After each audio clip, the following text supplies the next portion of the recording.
Hello everyone, my name is Pixel Riffs. Welcome to your Thursday Minecraft live stream. That's right, back to back Minecraft live streams. Hope you guys are having a good week. How is everyone? Welcome along.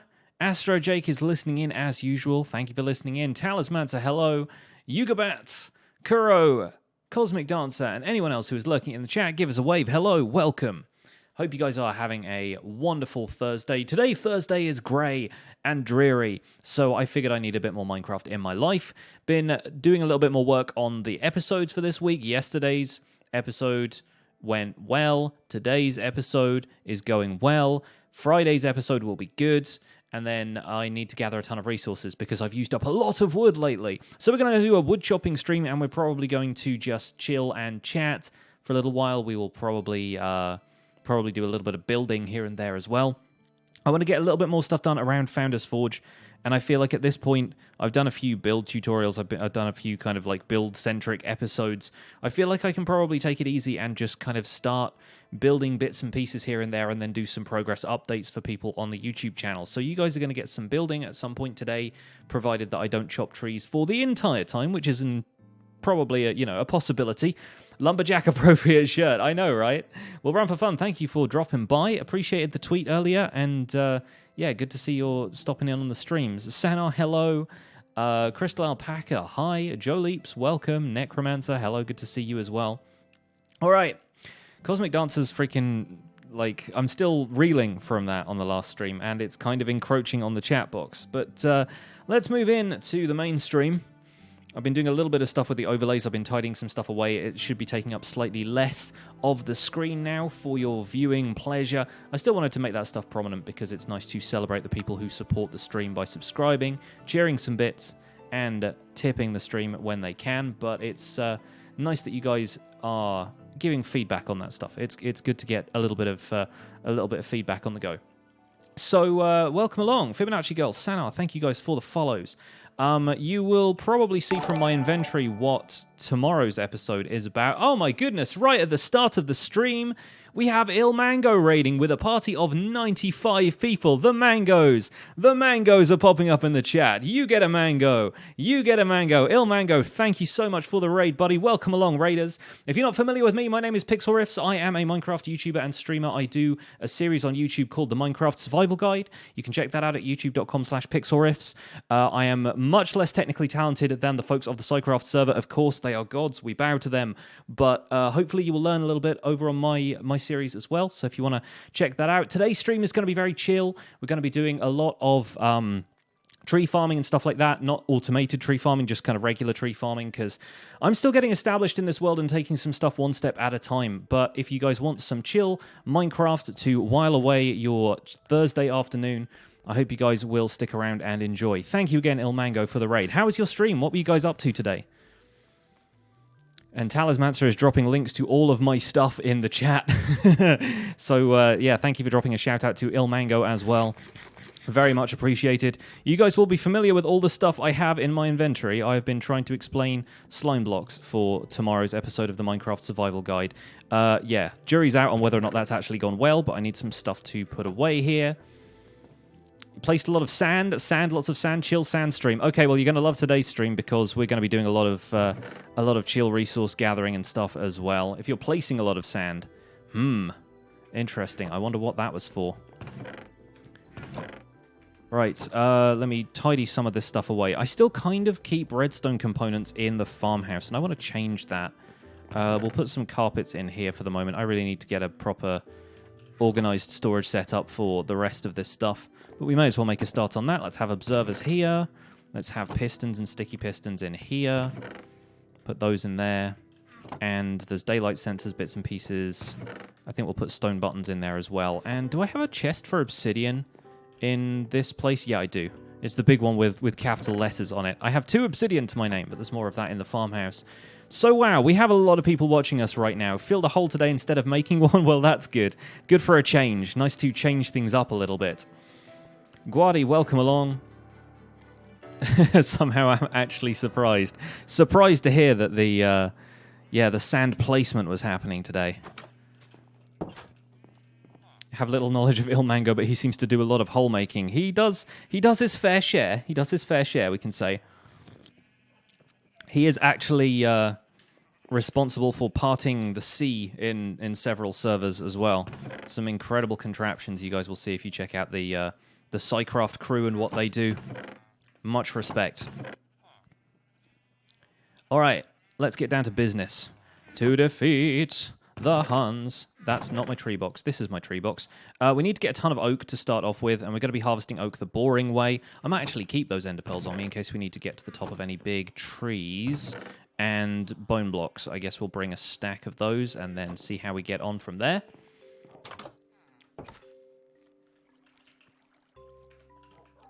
And I think I probably have some spruce saplings around the place. Oak and spruce are mainly what I need because I've been using a lot of those lately here at the town build.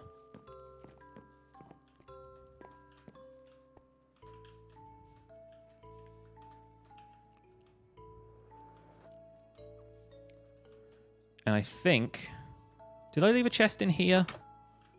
I can't remember if I did or not. I think I've patched that up now. Yeah. I keep coming in here for the chests and stuff, and there is none to be found. Jay Harris, hello, welcome. Good to see you. I'm pretty sure I put some stuff in one of these chests at one point. I don't remember which one it was now. That's the one with all the fish. This one doesn't have anything in. That one. Okay, we have one oak sapling in there. Great. Good start. Do I still have a shulker box over here? This might be the one that has the spruce saplings in it. Nope, still no. And there are a couple over here. Empal, hello. I think Mr. Candy, welcome along. Cat, hi, good to see you. Welcome to today's stream. It's going to be a nice chill one. We're going to be using tree farming. There we go, spruce saplings. Knew I had some somewhere. We're going to be doing some tree farming. We're going to be working on a couple of builds around here, maybe doing a little bit more of the infrastructure. And yeah, we have these now. If you guys have seen today's episode, you'll have seen the ravine that we finished up on the last live stream. And then these things got built. And those are a bit of fun. I kind of like them.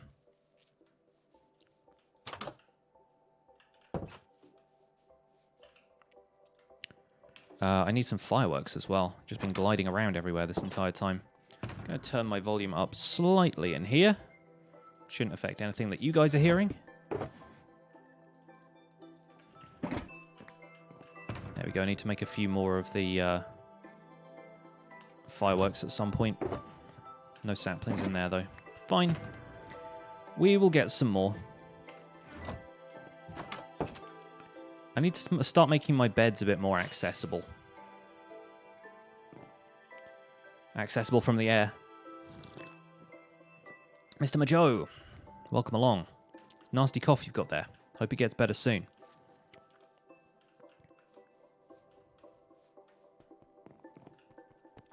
Right, let's go and head over to the Podzol patch and do our tree farming there, because I don't really want Podzol all over the place. Like, I thought that was a great idea when they added the... Or rather, it came up as a bug, didn't it, that spruce trees generated a ton of podzol underneath them. And it's nice to have renewable podzol, because sometimes finding a mega taiga is just tough. But I want to be able to grow 2x2 spruce everywhere, and it just creates these enormous patches of podzol. So I kind of think I don't want to ruin the rest of my landscape by having this enormous podzol thing everywhere. So I figure we will probably just do all of our tree farming here for now.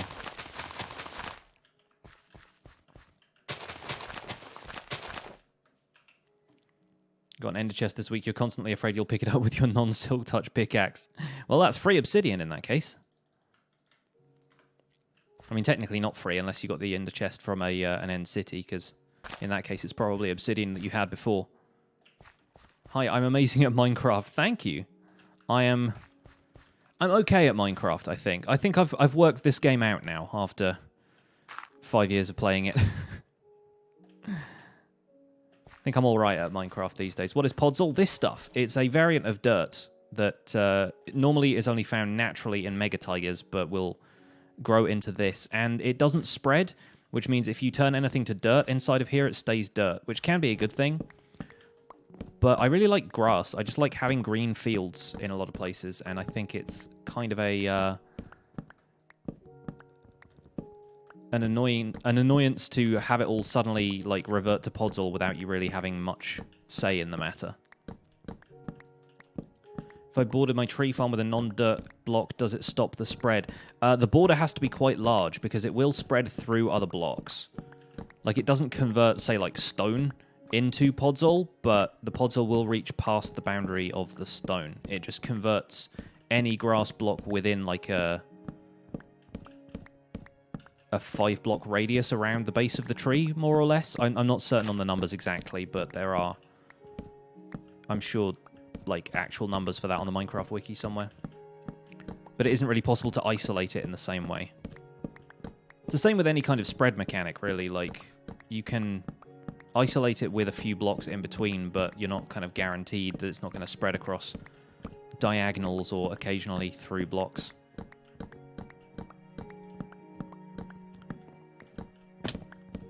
Angels, you're playing Minecraft? Good. So am I.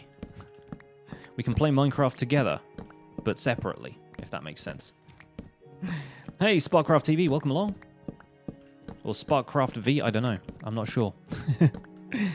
Sometimes I read people's usernames quickly and then they just flash past. Well, thank you guys so much for the follows as well. Since the Elmango raid, we've had follows from Nexurius, AJ Pings, Daikon Stew, Massady, Durable, Ash Donin, Matt Smith, Mr. Majo, and Danger Zone F15, and Avilar Plays. Thank you guys all for the follows. I appreciate you checking out today's stream. Don't forget to drop a follow if you like what you see here. I stream pretty much 3 days a week. Tuesdays, Thursdays, and Sundays, with additional streams here and there. And lately we've been playing a little bit more Minecraft on stream. I have been playing a few other games, but I like having a big audience sometimes. It's nice to have people to chat to, and Minecraft is definitely one that pulls in a bigger crowd than the other games I play. So if you see a few more Minecraft streams lately, then that's kind of why. I'm kind of feeling the love lately, and I want to be able to stream for a decent group of folks. But if you guys are interested in the other stuff I stream, I also stream the Final Fantasy series of RPGs. We're playing through Final Fantasy X right now. Did a little bit more of that last week.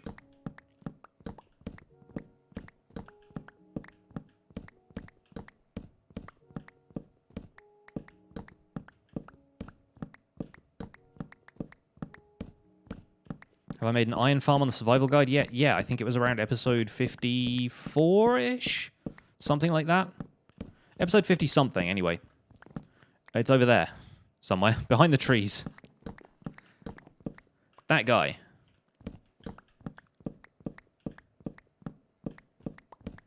Yes, I made an iron farm. I probably did it wrong, but it works, so I don't care.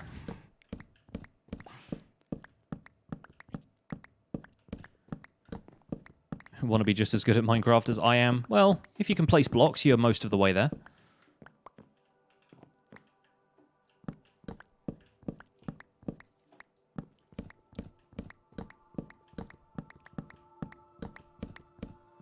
Ventriloquist.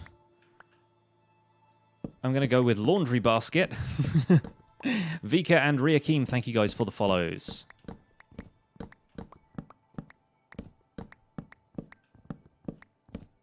I'm trying to keep up with my event list as best I can, but when somebody raids you with 95 people, it's sometimes a struggle.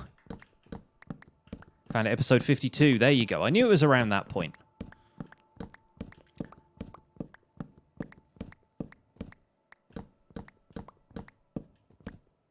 See so much conflicting info on getting iron farms to work in 1.13.2. There was a bug, I think, in 1.13.1, or maybe just the full 1.13 release, where iron golems were not able to spawn in water, or something like that.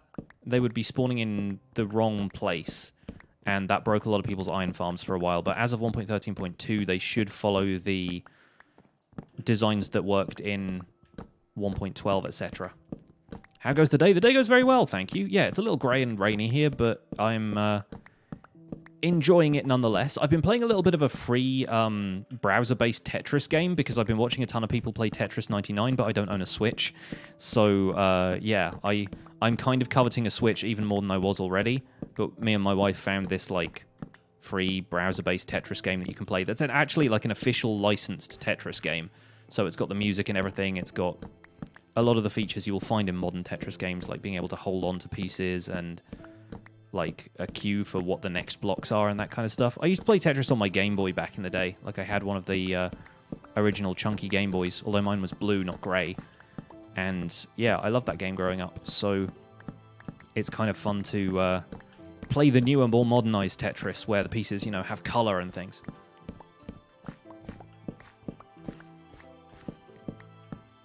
You had a Switch and sold it, you just never used it. Yeah, it's fair. It depends on the lifestyle you lead and the amount of traveling you do, because I find it's kind of... People have sold it to me as like a really good console to travel with, but then I never do a whole lot of traveling. Also depends on how you travel, because if you're commuting in a car, then there's no point in having a Switch. You're not going to use it. But, yeah, people just like being able to game around the house instead of having to sit at the TV or the computer or something. Personally, whenever I do my gaming, I'm streaming it, aside from, like I said, the occasional little Tetris games, so it's kind of like neither here nor there for me. Like, I don't know if I would do a whole lot of it, but there are just games on it I want to play. I just want to play Breath of the Wild and Mario Odyssey and stuff. I'm in it for, like, the core experiences for each of those franchises, too. Like, the Zelda game, the Mario game. I'm not that interested in stuff like Mario versus Rabbids or whatever the kind of strategy game was. I heard it was good. It's just not my style of thing. And now that they've announced Pokemon Sword and Shield, I'm kind of thinking about maybe getting back into Pokemon when that launches.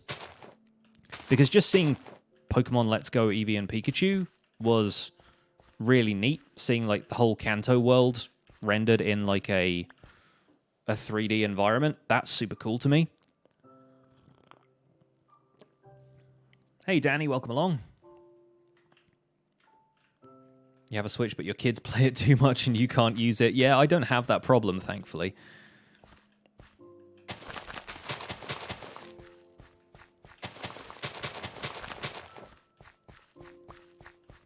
Podzol fact, it doesn't revert back to dirt with a block on top of it. No, Podzol's weird. Podzol has a few properties that kind of make it a little bit more unique. It generates like underneath the blocks over here sometimes, but depends on what the radius is that I grow the trees.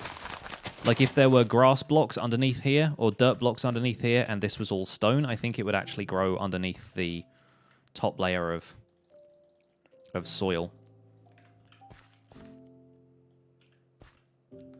Assume we're talking Switch games and your wallet is crying. Yeah, I'm coveting a Switch, but I don't think I'm actually going to buy one because I wouldn't be able to justify the expense. They are still really expensive, and I doubt we'll see a price drop for a while because that's just not how Nintendo does business. Breath of the Wild and Mario are great. Yeah, and I've seen both of them, and I think I've seen most of both of them thanks to watching speedruns, which obviously means that I haven't seen the majority of the game because there's bits of it that they skip and like puzzles that they will completely avoid doing just to get the quickest completion. But I've only played Ocarina and Wind Waker as far as Zelda games go. In terms of Mario games, the ones I've played the most of are on the Game Boy. I never even had an N64, so I never played Mario 64 all the way through. My neighbor had one, but we never really played it all that much. Single-player game, so... we used to... That was back in the day when I still had a Sega Mega Drive, and we still used to play Streets of Rage a whole bunch.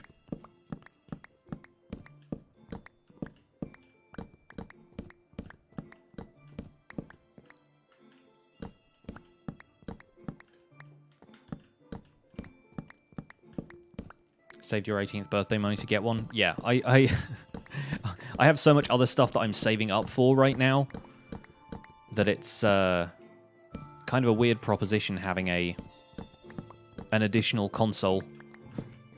I already own a PS4, but I just don't use it for gaming. I always use it in like the living room as an entertainment center. It's a way for us to watch Netflix. But there's so many games that I could have played on that, like God of War and Horizon Zero Dawn. All sounded really great. But that space just isn't really where I do my gaming. And it's not something that I could share with my audience. And a lot of the times when I'm playing games, I justify it by streaming it or playing it on my channel for you guys.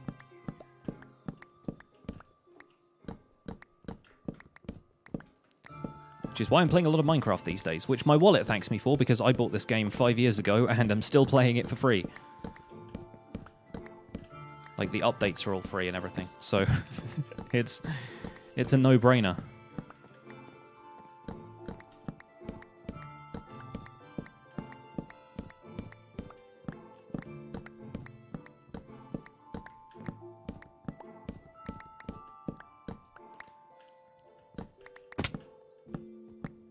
I feel like the most money I've spent on games recently has been in buying all of the Final Fantasy games so we can stream those.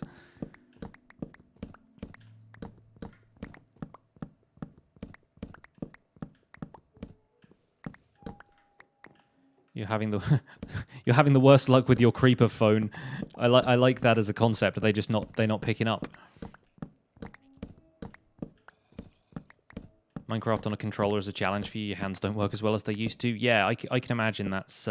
manual dexterity becomes a real problem for games like this, where you don't necessarily have to have, like, twitch reflexes. It's not like an FPS, but sometimes you have to react to stuff faster. That just makes a lot more sense if you've got a mouse there. You can turn fast. That's the weird thing about being on console, is how all of the movement, because it's dictated by the analog sticks, ends up being really weirdly smooth, but you can't turn nearly as fast as you might turn in real life. Is there a way to get a huge many block tree like that? I'm growing a bunch of 2x2 spruce trees. You plant 4 saplings in a 2x2 formation and then bone meal them, and you can grow them like that. And yeah, saplings will grow next to themselves, they will grow next to wood, and they will grow next to leaves. And they will kind of ignore those blocks when it comes to generating them. So you can just plant a huge field of spruce saplings and bone meal them 2x2 at a time.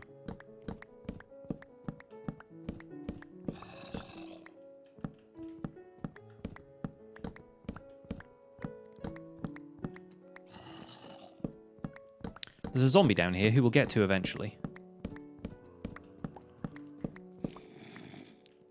So this initial spruce tree harvest is making up for how much spruce I ended up using on the ink farm lately. But we will probably use a little bit of it around town. Hi. Oh, there's 2 of you.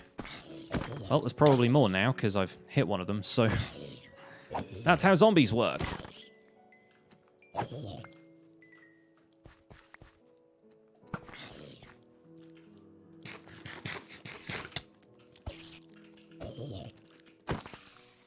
Ah, this one's got gold armor. I wonder what my local difficulty is like. We're still only on normal, so I'm not going to be getting, like, mobs with diamond armor or anything, but...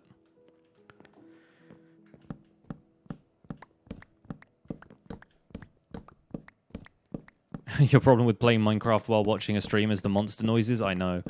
I do that. Sometimes I watch Minecraft videos in the background while I'm just, like, grinding on projects, and... occasionally, like, a ghast noise will happen, and I'm like, I'm not even in the nether! It gets a little distracting from time to time. Hey, fellas.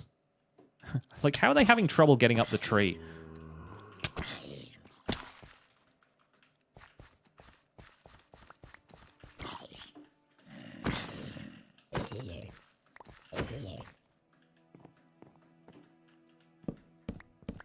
Am I going to make an Enderman farm? Eventually, yes. Not right now, though. My mantra when it comes to those questions is, if it's possible to build it in survival, I'm going to try and build it at some point in this series. Like, the series is going to be an ongoing thing. It's not really got a definite end to it. Like, I'm not going to stop after episode 100 or 200 or whatever. I'm just going to keep building until I run out of ideas, which is... hopefully going to be a very long time. And the community has ideas that are beyond anything that I'm capable of on my own, but if it's possible for me to, like, credit the original people coming up with the ideas and build some more advanced stuff, or puzzle through some of that stuff for myself, just by hearing about it and then trying to work out how it all functions, then I might give that a try.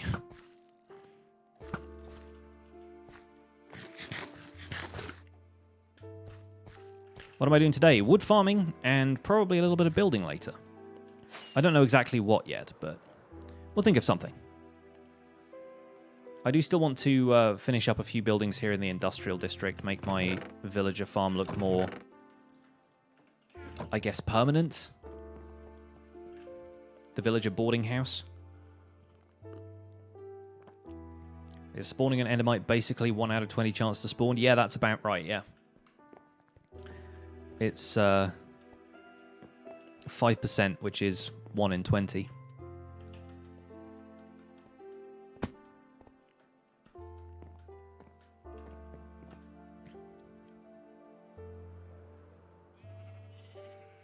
Swoosh. Let's get some sleep. Too many mobs out there in the dark.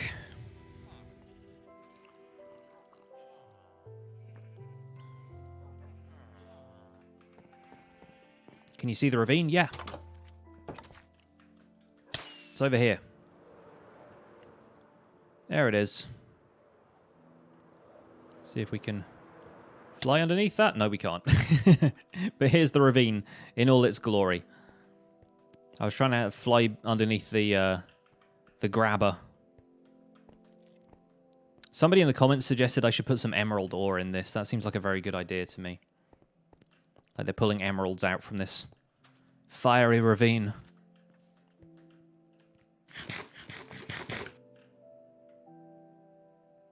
What's the current state of lighting at the ravine? The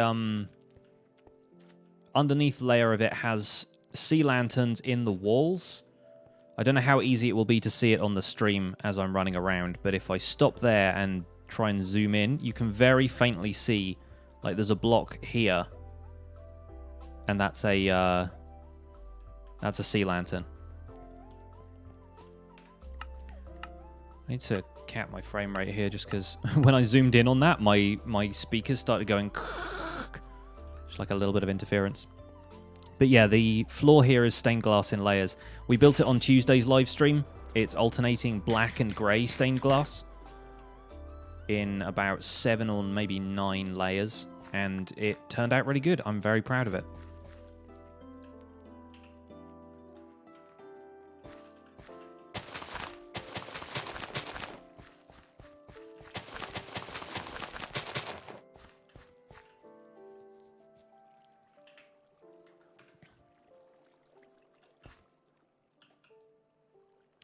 You're trying to get your first mending villager or first few mending books. You're yet to get one. Now it's been weeks. Good luck with that. Yeah, I recommend if you've got the option to AFK fish, that might be an idea. But yeah, otherwise get yourself a decent villager breeder together. And it can take a while because obviously the trades are all going to be random and the chance to get a librarian is relatively slim. But now is definitely the time to do it, because we don't know quite how changes to villager mechanics are going to change breeders and the accessibility of some of the trades. So if you want my advice, stock up now before 1.14 drops and changes a lot of stuff about that.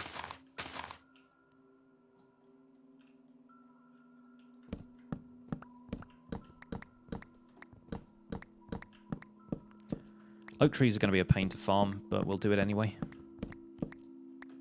How do you AFK fish? I've got a video about that on my channel if you want to check it out. Minecraft Survival Guide. It's one of the more recent episodes, actually, called Crop Nano Farms and AFK Fishing. Obviously, if you're on Bedrock, it works differently. Remember, the Survival Guide is kind of aimed at Java in particular, because mechanics on Bedrock are different, and I don't know very much about them, so I would be unable to really make a decent survival guide in Bedrock without having to play it for about a year to understand what on earth was going on. Believe me, I would love for them all to work on the different versions, but a lot of the stuff you want to build in Java, mechanics aren't the same in Bedrock. When am I going to do another one-chunk build? When the replay mod updates to 1.13, and we don't know when that's going to be.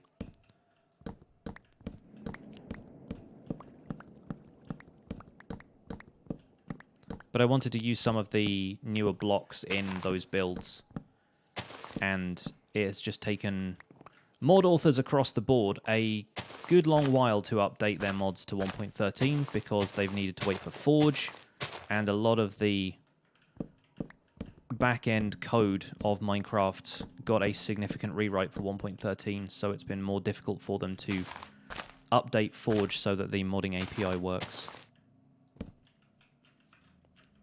In terms of replay mod, Forge is out for 1.13 now, but I think they are waiting on another mod author to update their library on GitHub, and that isn't available to them yet, and they rely on that quite heavily to do a lot of the stuff that replay mod can do.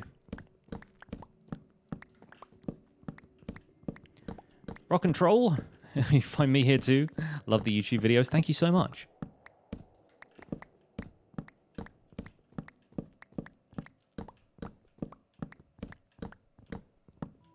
Bedrock, you'd recommend going to Zloy XP. Zloy XP or Silent Whisperer, they're both on the Truly Bedrock server, and they are both guys who know a reasonable amount of the mechanics of Bedrock. That's why it's been so good playing Cobble Clicker with Zloy, is that he knows where some of the stuff differs and which mechanics are exploitable for your personal gain. Which is not something that I'm very aware of with Bedrock. Like, I know how I would do stuff in Java, but I don't know the stuff that's different about Bedrock that helps Bedrock players that isn't necessarily present in Java.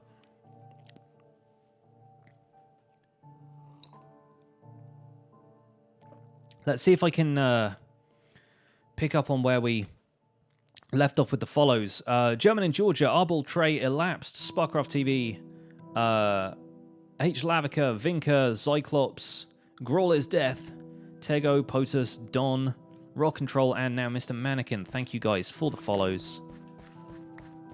Appreciate you stopping by today's stream. Who's the other person? Silent Whisperer. He's one of the guys from DV as well. His... you spell Whisperer without an H.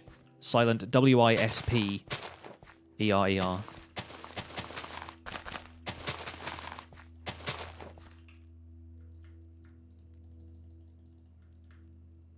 Is DV coming back? At some point, yeah. Right now, the momentum is with this series, and a lot of the other folks on DV are taking a break as well to work on other projects. I talked about this a little bit more on the stream on Tuesday, so I won't go into it all that much here. But, yeah, basically, right now, it's difficult for me to keep up 2 survival series at once, and the Minecraft Survival Guide is something that I can take at my own pace and is a lot more useful to people, so it gets more views. And much as I don't want to be chasing the views in all things, that is kind of how the business of YouTube works a lot of the time.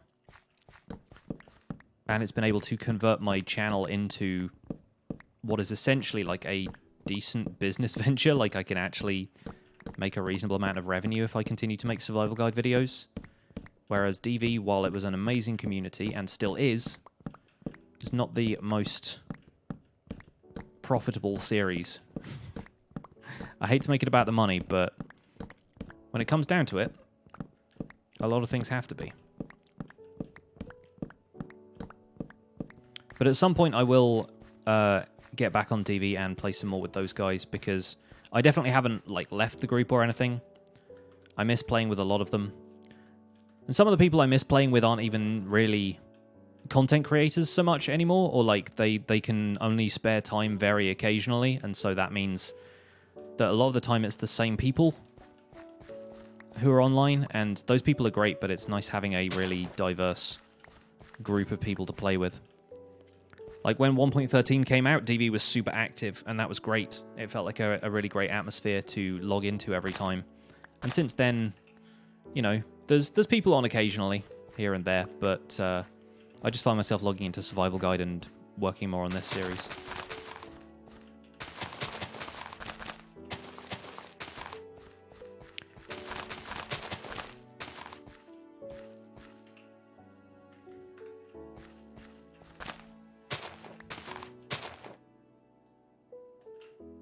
And yeah, a lot of people have said Survival Guide has really got them back into Minecraft in a big way, which is a huge compliment as far as I'm concerned, because what I want to do is share how awesome this game is with people, and that seems to be what people are getting out of Survival Guide. Am I planning to build an automatic TNT tree farm? At some point, probably. Not today, though. Today I am harvesting trees manually. Because sometimes it's nice to just slow down and relax and chop wood. It's it's a lot better to do stuff like this on stream, because it gives me a chance to chat to people. Whereas if I was building something more technical, I would have to be thinking about it, and I imagine people in the chat would be trying to give me advice that I would have to ignore because it would just confuse me.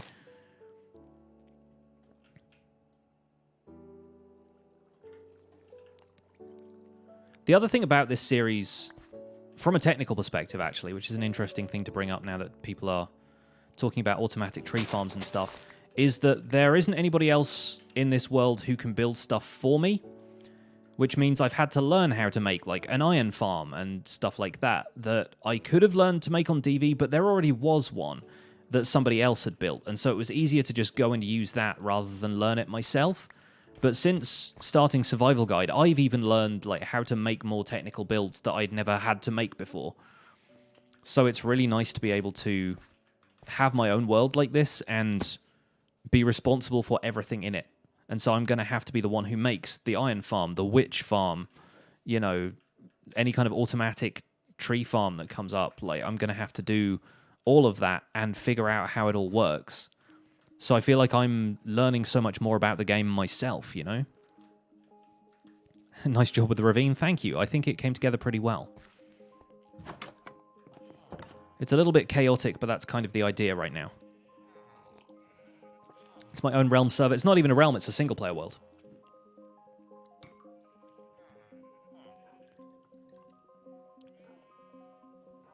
Yeah, decidedly vanilla is a hosted server, and this is my single-player world.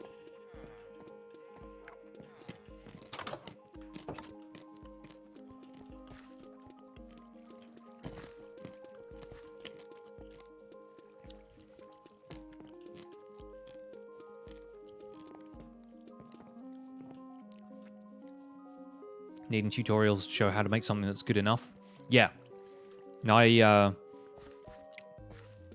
I've talked about this with Joel on the Spawn Chunks podcast, and the discussion there was interesting because he was highlighting the need for like small-scale farm tutorials that don't really exist. I mean, they exist. You'll find them in people's Let's Plays a lot of the time. Like, a lot of the stuff I'm making here is like small-scale farms, but then you don't necessarily measure the output of a small-scale farm because most of the stuff that you build, you're not that interested in the output, and the numbers aren't going to seem like anything special next to the people who have, you know, farms that give you 10 million drops an hour or whatever. A lot of the time you will find people building those small-scale farms in their Let's Plays because they don't want to go with the overkill farms. Or they're not building them for a server, they're just building them for a single-player world.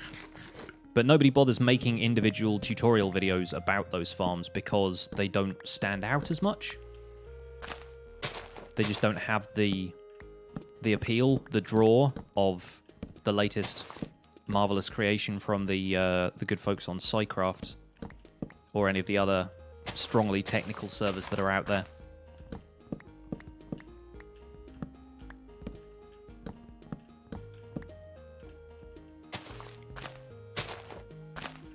I've seen Doc M's new chicken cooker video. I saw the thumbnail for it, the one with the it's you give a fox a fire aspect sword, right? Because yeah, like I heard foxes could kill chickens and cook them with fire aspect. Somebody mentioned it in the Spawn Chunks Discord, and I instantly went, well, there's a new chicken cooker design, isn't it? So I like that as a concept, and I'm really glad that other people have immediately jumped to the same conclusion and have already got farms designed for it.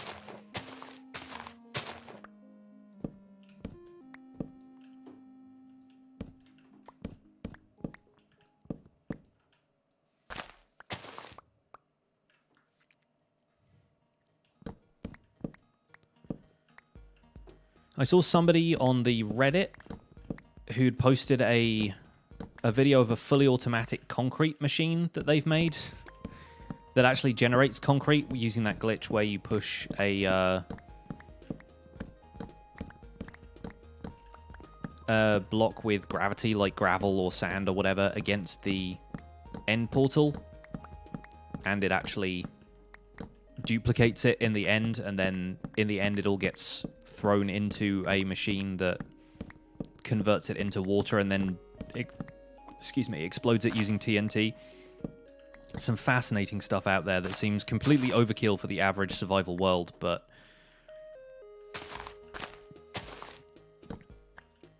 I feel like stuff like that is just mind-blowing.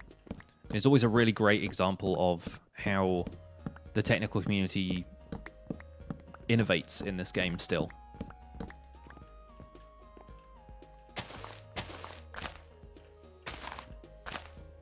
And there's a video tutorial attached to that, which is very much worth watching.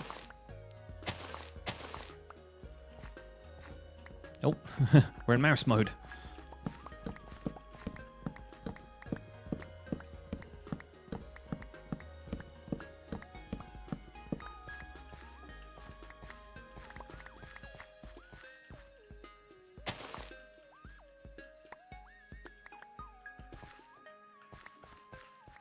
Still a couple of wood blocks up in there somewhere. Yeah, there's one near the top. Let's ender pearl it. I was so happy that we finally got to discuss endermites on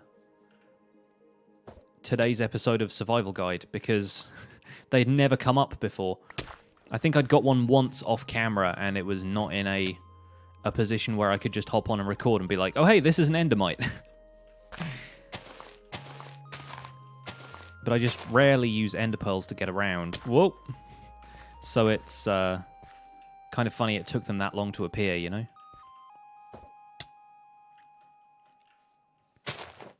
Is that it for wood blocks, or is there one more somewhere? I don't see one. If the tree completely disintegrates underneath me, then we'll know, won't we? Endermite hype.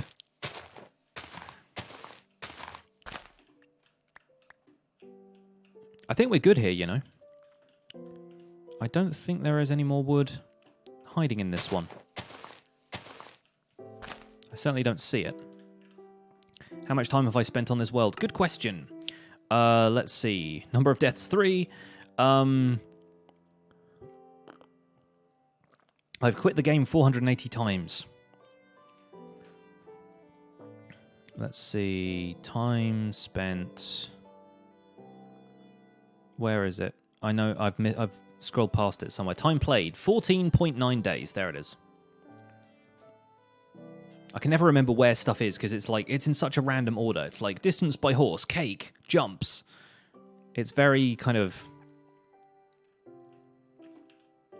like disorganized, that list.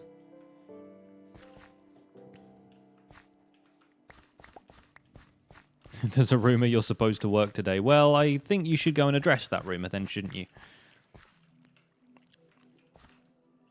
Don't work too hard, Talismancer. Hey, Elcorn, welcome along. Good to see you.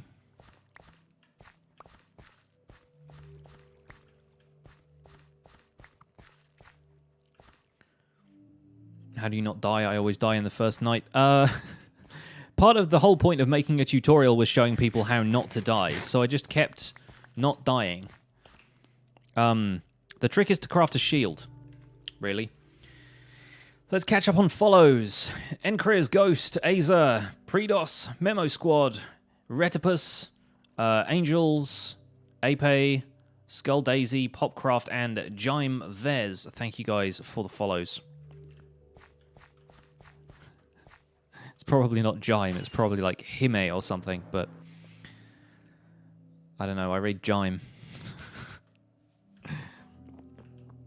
Been killed by lava half a dozen times. Yeah, lava's a tricky one too. Well, we've nearly got a full row of oak logs, which is nice. In Optifine, you can turn the trees to smart to see the wood blocks hiding in the trees. Yeah, I know. I don't need to, really. I mean, I'm just going to chop them down anyway. Too much fiddling with the settings feels like it takes me out of the game, you know? Waiting for 1.14 to start a new world. Seems like a fun idea. A lot of people have asked me if I'm going to reset this world when 1.14 comes out, and I don't intend to.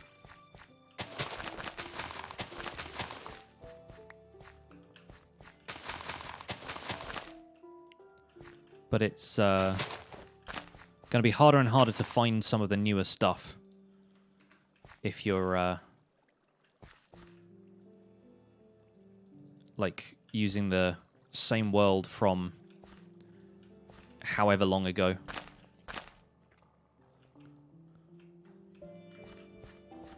A reset doesn't seem quite as important though this time around. There's not new biomes or anything like that to go out and find. The only new things in Generation are villages and then villager outposts, I guess. I guess bamboo forests are another big one as well. You want to find pandas in the jungle. Will this world get the new villages? As you go further out, it will, yeah. Like, that's how new chunks generate, is they use the new code, not the old code. So all of the stuff that's already placed will remain there, but... So, like, the villages that I've already found won't convert, but then I can find new villages if I want to. And you can convert a current village into something resembling a new village just by making sure some of the workstations are around. Can I make a lion in my world? Not a live one.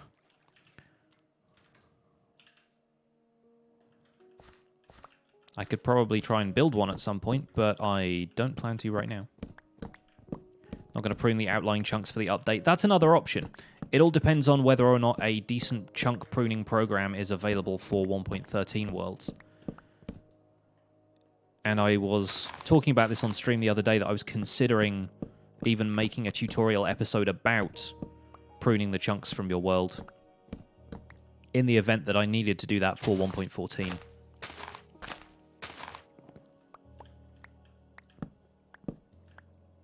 It might be an interesting thing to make a tutorial about, although, once again, it's going to be something that's only really relevant to Java players. But then I've never really shied away from that stuff anyway.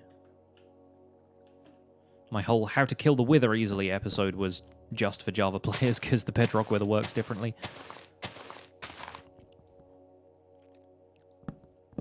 Am I good at building? Decide for yourself.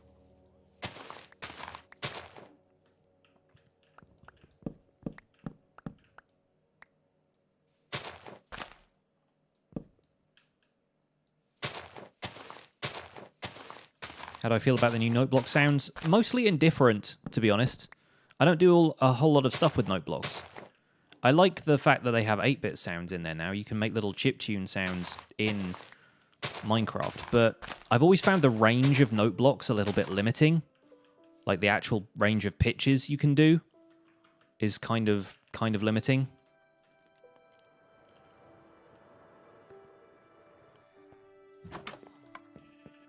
Why do I need that much wood? So I can make stuff out of it? It's mainly so I don't have to, like...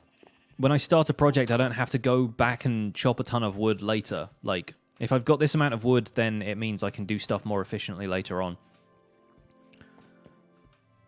It kind of kills the momentum to start working on something huge and then go, oh, I have to chop down a bunch more trees. And stuff like that catches me out, and then I run out of time to do an episode. And I don't want that. So I spend a fair amount of time off camera or on stream just gathering resources so that I can make my newer episodes a little bit easier.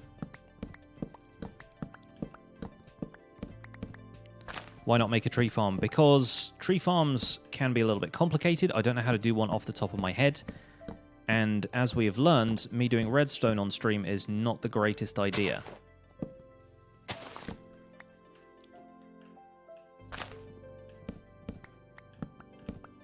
I don't really feel like watching somebody else's tutorial video on stream as well, because that feels a little bit boring. Not that me chopping wood like this isn't boring, but chopping wood like this is also kind of a zen activity. It means that I can relax and talk to you guys and not have to worry about focusing too hard on what I'm doing. Thought it was fun to watch me redstone. I think you're one of the only people who thought that.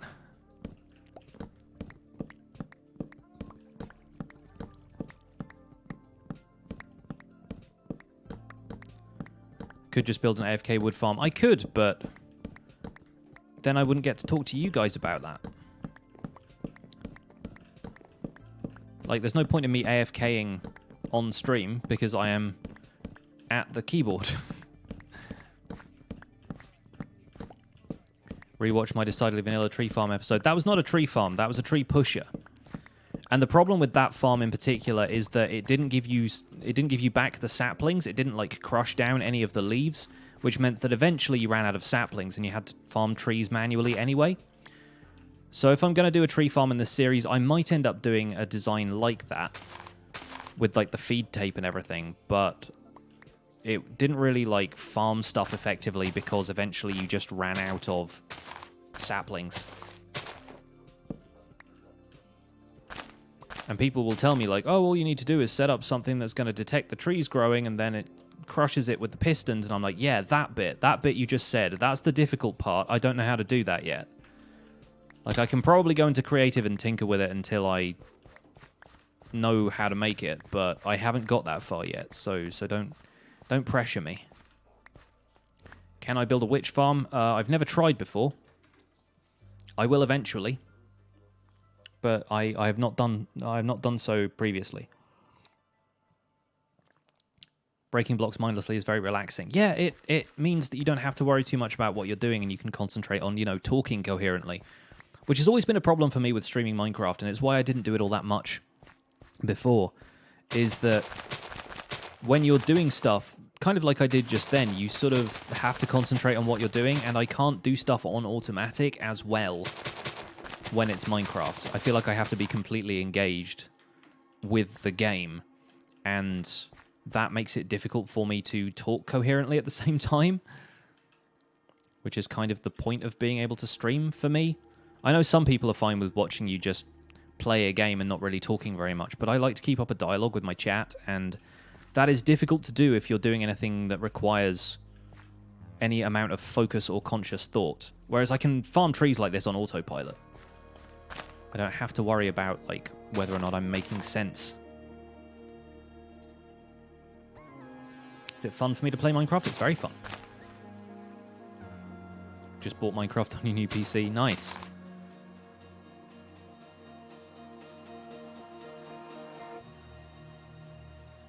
Hello, Mr. Cheesy Doritos. Welcome to the stream. Do I play PvP in Minecraft? Almost never. I've occasionally participated in a couple of UHCs, and I've played a couple of matches of Skywars. It's not for me.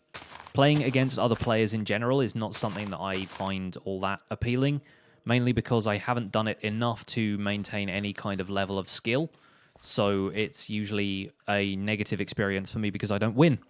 And winning isn't everything. Sometimes it's about just getting in there and mixing it up and having fun. And you can still have a great experience without winning, but I feel like it should lead to winning at some point, and for me it rarely does. Whereas I feel like survival Minecraft PvE, mobs are easy. It's fine. No worries, Paranor. Take it easy. Have a good one. Thank you for stopping by, and I hope to see you later.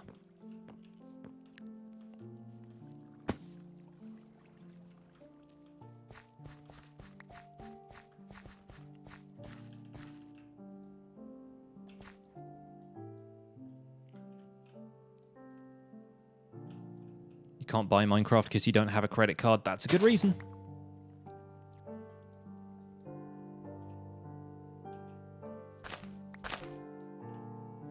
They still sell Minecraft at convenience stores.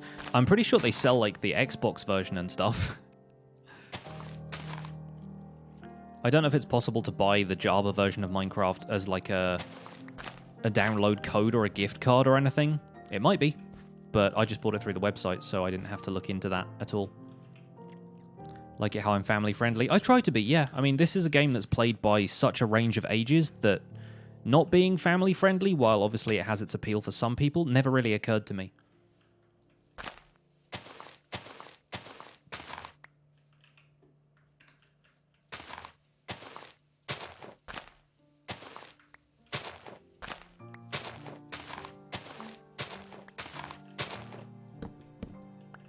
I also maintain that you don't necessarily have to use bad language in order to be funny.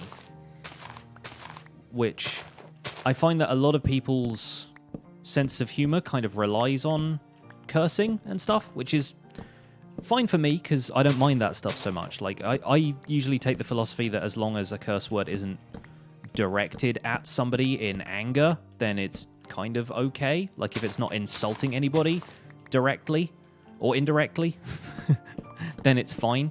Like, as an emphatic kind of thing, sometimes they can be quite satisfying to hear, and they still do make me laugh. But they're not necessary to be funny. Sometimes you can be witty, and there's plenty of other ways to make somebody laugh. So I find that people who rely on that kind of stuff for the sake of humor gets a little bit tiresome for me. The difference between crude and being vulgar. Kind of, yeah. Do I have a cat? I had 2 cats, but they are both sadly no longer with us. They both died a couple of years back now. We haven't got a new cat since because we moved into a new house about 15, 16 months ago, like just over a year ago. It was not like last October, but the October before. And since then, we've been able to like work on the house and decorate it, and we've been traveling a little bit more. And it's nice to be able to work on that stuff without having animals around to complicate things, because like me and my wife both love cats, and we think it's really nice to have an animal around, but then having to clean up after them, having to make sure they're taken care of when you go away for a while, which my wife is American, so we might be traveling back to the States like a couple of times a year, and we have done in the past, and making sure somebody's around to take care of cats if you have them is an added inconvenience, and it's an added concern when you go away that, something might happen to the animals and you're not there to take care of them. Also, not having cat hair everywhere is kind of nice. Having a cat around would be really cool, though. There's a few people in the neighborhood who have cats, so we get our occasional visits from like a cat that will wander into our yard, and we usually try and go out and say hello to it.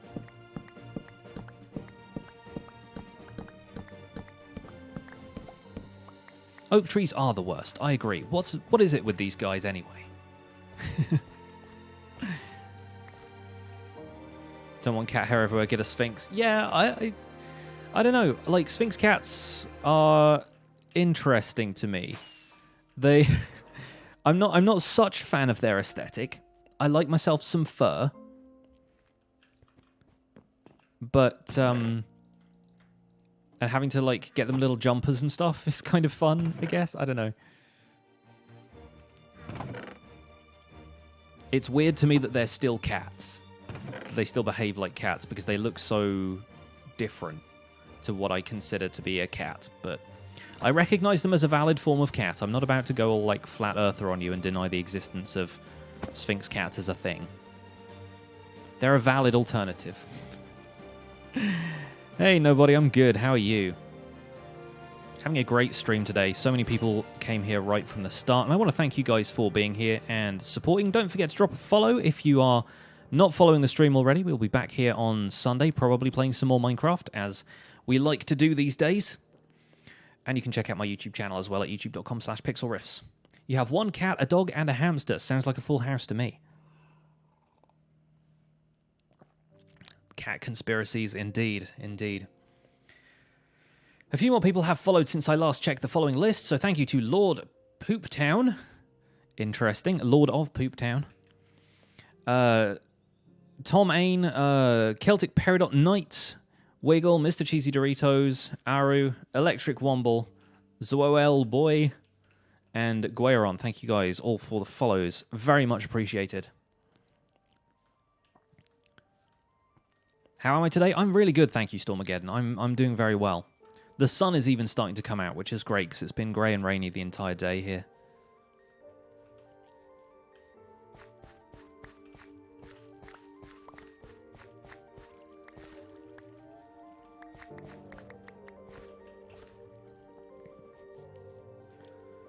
And we're doing a bit of casual tree farming. Oh, and nobody has subscribed. Thank you so much for subscribing.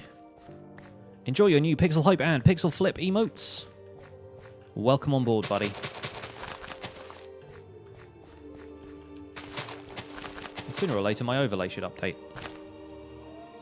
I'm keeping an eye on it just in case it doesn't, because sometimes it gets weird, man. Do the thing. Bear with me while I check this. Should be most recent subscriber. Session most recent subscriber. Is that different? I don't know.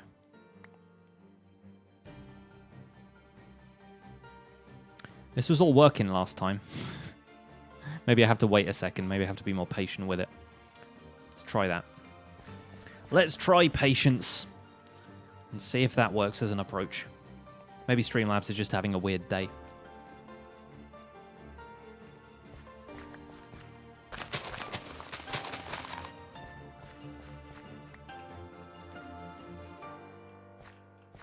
There it is. Okay, it's updated now. So it just takes a few seconds. That's good.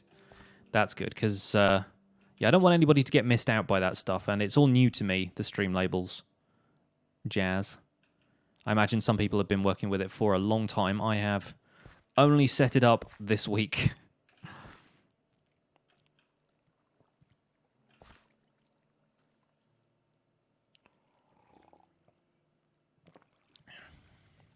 How'd I get the Elytra? Went out to the end. Found an end ship.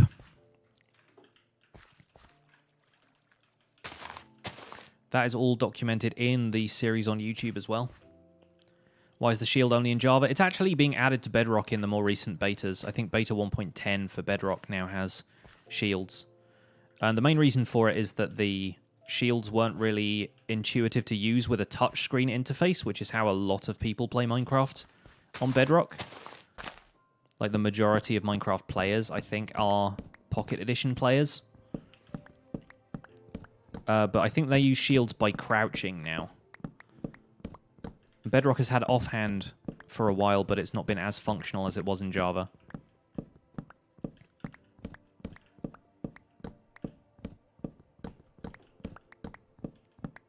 So yeah, they're going to add them to the next full release of Bedrock, but for now they are available in the beta. And they got around the usability of them by toggling them with crouch, which is sensible, because when you block with a shield, you don't move particularly fast anyway, so you may as well be crouching. Also, I think I right-clicked there and I accidentally stripped 2 of the logs. Oops. Do I play on PC? I do. I play the Java edition of Minecraft on a Windows 10 PC, which is confusing to a lot of people because there is a Windows 10 edition, which is Bedrock, but no, this is PC Minecraft, which is Java.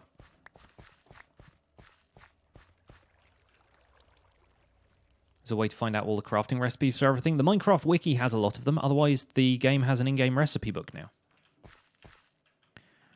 Which a lot of people, it's weird, like a few people who come into the Minecraft Survival Guide comments and haven't seen the game for a while, like, they get a little bit like, back in my day, we used to have to memorize all these recipes. It's like, yeah, I've been playing since 1.8. I had to memorize all the recipes too. It's just more fun for new players when you have a recipe book. It's also a lot more easy to craft like a ton of stuff at once just by doing a single click instead of having to move everything into here. And yeah, it makes a lot more sense to me. Like the recipe book has really added a lot to the game that people don't give it enough credit for. Windows Store version is basically the Xbox version. Yeah. It's the one that's just called Minecraft instead of being called Minecraft Java Edition. What do I think is the best version? I like Java. It's got the most well-documented mechanics to it, basically.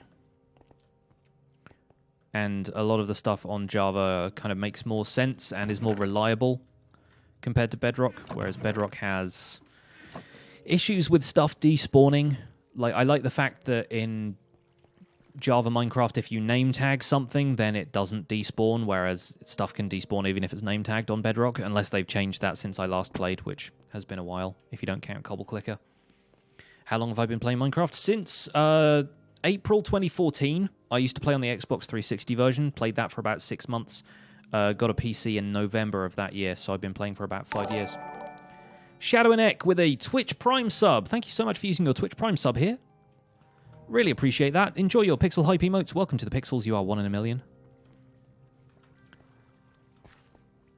Man, you guys are really like nailing it with the subscribes lately. We might actually get another emote at some point, which kind of means I have to see if anybody wants to draw me a new emote. And I have to figure out what a new emote is going to be. But yeah, affiliates can have up to 5 tier 1 emotes that they're kind of rolling out slowly. So you can have 2 already. I think the 3rd one is coming at some point in March. And then they're going to add it kind of incrementally going forward. But once you have, I think, 55 subscribers, you can have 5 emotes for tier 1 subs, which is amazing. How long have I played on for this world? We looked it up a minute ago. It was about 14 days worth of time So multiply that by 24, and you... Although, yeah, that's not like in-game days for... No. We're on day 1562. But, yeah, in-game time, that's a lot.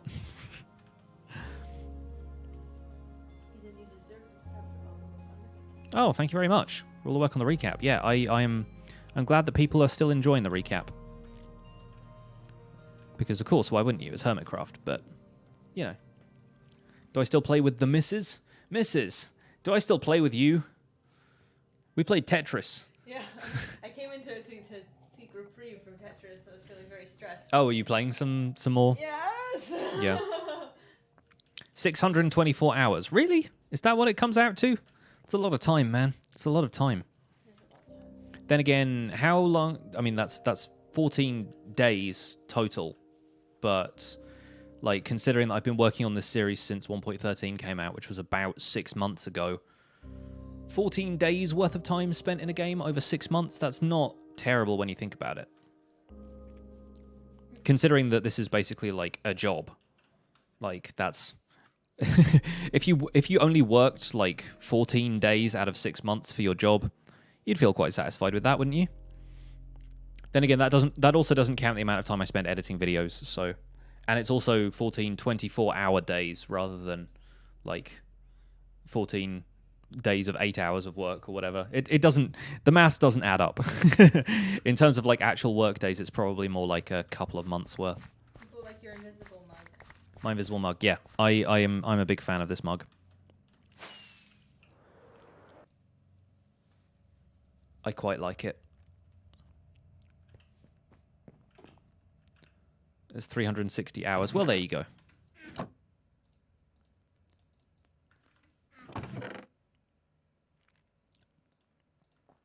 Either way, that is more time than I have spent playing any other game, at least in my like Steam library. And probably also in any other game that I own. Like the game I've played the most outside of Minecraft is probably Stardew Valley. And I think I've played that for a total of about 300 hours. So I've spent more time just on this series of Minecraft than I have playing Stardew Valley. In its entirety. And Stardew Valley is a very addictive game. I haven't played that in a while. You have not. I played it a little bit over the Christmas holidays. You did? Yeah. Oh yeah, you did when we were up at your parents'. Yeah, I have my world where I'm Farmer Skywalker, and it's the moisture farm, which I thought was quite funny. My cat's called R2D2. 600 plus in Stardew Valley. Yeah, it's a great game, especially with multiplayer now. Like if I still, you know, if we still played Stardew Valley multiplayer regularly, I'd probably have many more hours. But again, like I said, I'm chasing views lately, so Stardew, while it had its moments of popularity, is not always the most like discoverable game here on Twitch. What is the DV that everyone's asking about? Decidedly vanilla. It's a multiplayer server that I sort of started out my Minecraft life on. I joined that server in January of 2015. So we've done 5 seasons. This is currently our 5th season right now. And it's basically my Hermitcraft, if you want to equate it to that. It's like a multiplayer server that I play on regularly and have made videos from. And a lot of people are quite fond of the series, which is very flattering. And it's something I intend to return to at some point, but right now all of my creative momentum is with the survival guide.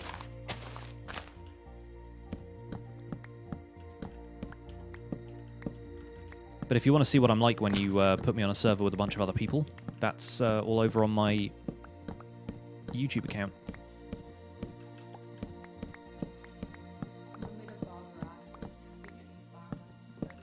Nice. But you can have an afro as your hair in Stardew Valley, so the Bob Ross one makes sense. Happy little tree farm. That's cute. I like that. Twitch got so twitchy today that it didn't even notify you of the live stream. Well, you're here now, so welcome. Glad you could make it. What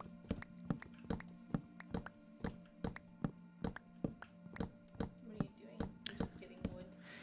Yeah, just harvesting trees. Harvesting trees. Yes. Just chopping wood, because I used so much of it in some of my recent builds and farms that I'm like, yeah, I just need to spend a little bit of time chilling, talking to people in the chat. We got rated right at the start of the stream by like 100 people, so it's been really great. Everybody hanging out. Hello, everybody. I'm over here. Mrs. Riffs is just chilling off camera, taking a break from the wild world of Tetraminos. It makes it sound like I'm standing like really far away, and I'm like literally right next to you. It's just the webcam cuts off right there. Mm-hmm. So Yep. it's not like I'm hiding aggressively. Like, you can't see me. To be seen, I would have to be. You're like a producer. You're behind the camera. I just have to be like right against your face to be able to be seen. Hello. I'm right here. So if you hear a voice, that's me. Yeah.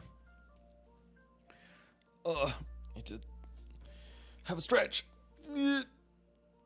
Okay. Yeah. Just doing the same thing over and over again. It's important to stretch. Bits of my arms are clicking.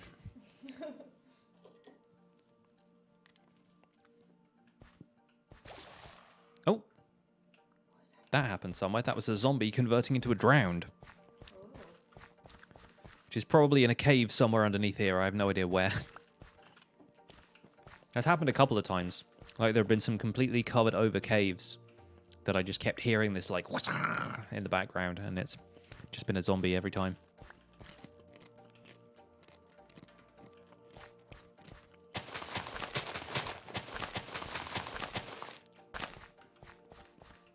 One, two, three, 4, 5. There we go. I'm not going to be getting nearly as many saplings back as I should from this, but I've got plenty of dark oak, so it's all right. Dark oak trees are nice. I've been building more with dark oak lately.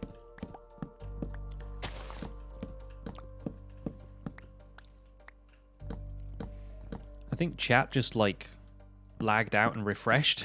Yeah, it's like everything stopped for a minute. So I'm sorry if I didn't read anyone's messages for the last little while, but it does seem to have had a bit of a dip.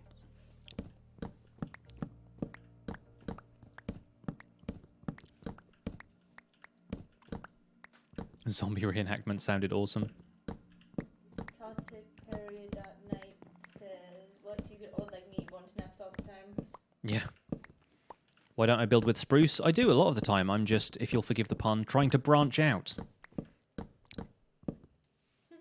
There we go. Hey, Liara, welcome along. Good morning.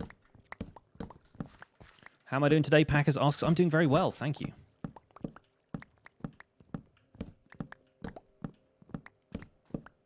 Angels is trying to make a lion. Sounds like an interesting experiment. Do I ever feel bored from Minecraft? Where do you get the inspiration to continue? It totally depends. Like, right now, because I make videos, I'm more concerned about, like, getting ideas for videos out of Minecraft than I am with actually kind of playing Minecraft, if that makes sense. Like, I feel like if I didn't have anything to do but just play, I would have got bored of this a while ago.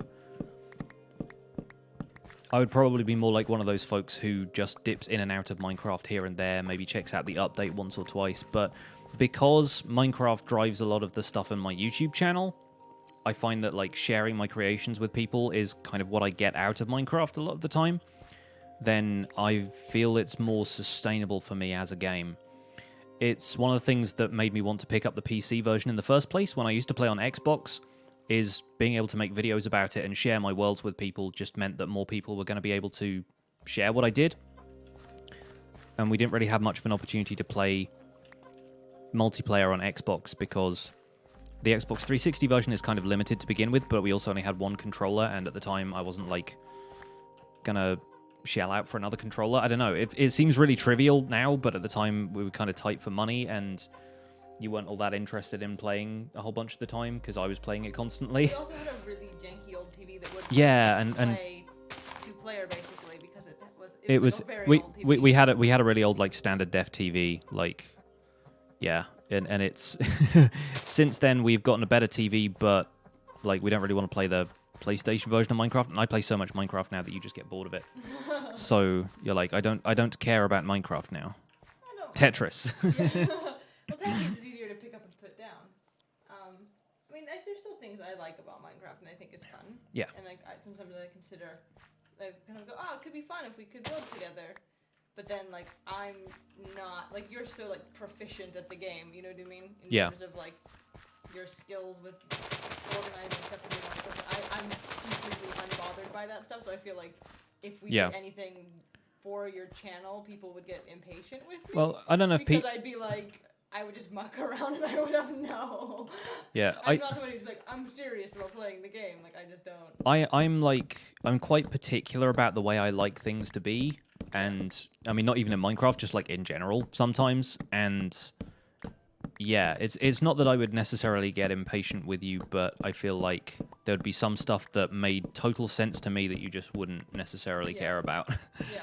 And so you'd have to either put up with me making that stuff in the background, and you could kind of do your own thing around that, or we would have to come to some kind of agreement where I'd be like, I will try and tone down my like desire to have stuff available all the time, and we'll just like chop trees for a bit or whatever. Yeah. Like that'd be how it goes. But yeah, it really comes down to just being able to make video content at the end of the day. Like, this is my whole YouTube channel has been a project that has made me feel a lot more creative and feel like I'm putting out something into the world that actually reaches people. And if I wasn't doing this on my YouTube channel, I would be doing Minecraft a lot less. Like, I would probably just be the kind of person who occasionally plays new releases and dips back into some old favorites every now and again. Hey, man, I'm doing well. How are you doing?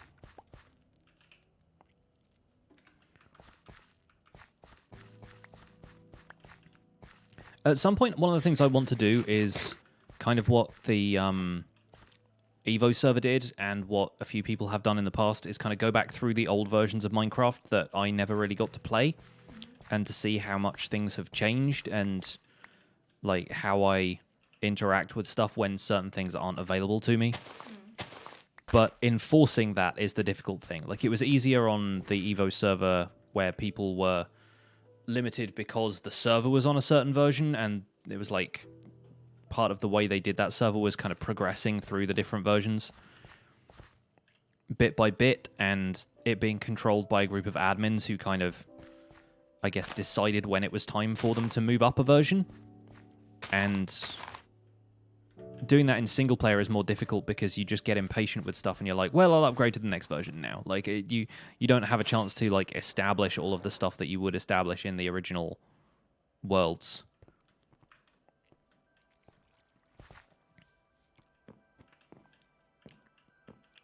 Don't we have the video available in multiple formats? On the stream today? Probably not. It seems like I don't have quality settings today. I have actually, on the advice of a streamer friend who I've been following on Twitter for a little while, her name is Cassie, she tweeted the other day that like, there's no point for affiliates to stream in 1080p because that's going to lock people out from watching the stream if they can't get those kind of quality settings. And I know 720p still buffers for everybody, but if you're only streaming at source 1080p and you don't get the transcodes for quality options, then you're basically cheating people out of being able to watch you. And 1080p for Minecraft isn't a huge necessity, so I've lowered it to 720p, and I hope that's okay for people. We're still streaming at 60 FPS, which might also be like a thing, but 720p 60 I feel like is adequate for this stream, and I don't know of that many people who would prefer to watch in 1080p versus people who like couldn't watch the stream in the first place. So if that works out for you, then good. That's how I intend to go until, in theory, if I get partnered on Twitch at some point, I can be more reliable on having quality options for my stream in the first place. But yeah, on days like today when we don't have quality options, streaming in 1080p would mean like a lot of people couldn't watch, which hopefully is, you know, it's more open to people if 720p is an option. And yeah, some people don't even enlarge the Twitch player so it's like full screen or anything. Like, I watch Twitch windowed all the time. Same with YouTube. A lot of the time I watch YouTube windowed because I'm like taking notes on Hermitcraft or something, but sometimes I will just watch it in the theater mode player or something and not think twice about it. The green screen is dropping in the top right corner. Okay. Move it over a little bit. It's annoying because the way the green screen sits and like where I have my webcam and stuff, the green screen is covering up the plugs that I use to switch off my PC at night. So I have to actually move it back and forth a little bit in order to access the plugs. Which I do. I think it's good practice to just like turn off electronic stuff at night. Like if power surges happen and stuff, then to kind of potentially save my hardware.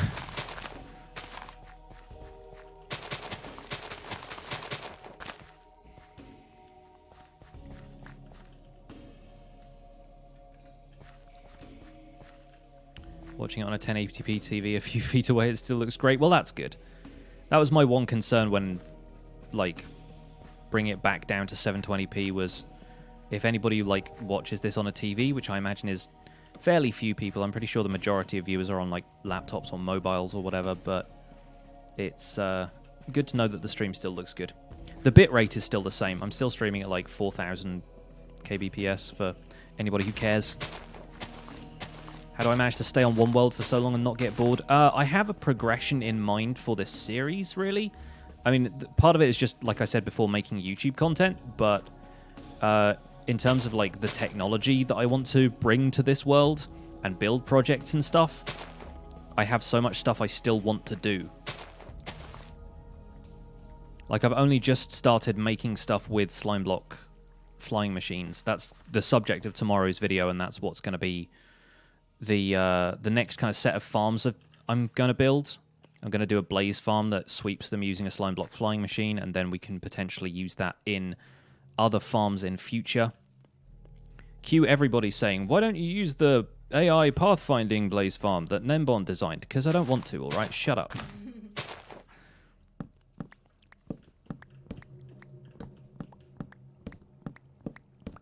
There are more than one ways to do things.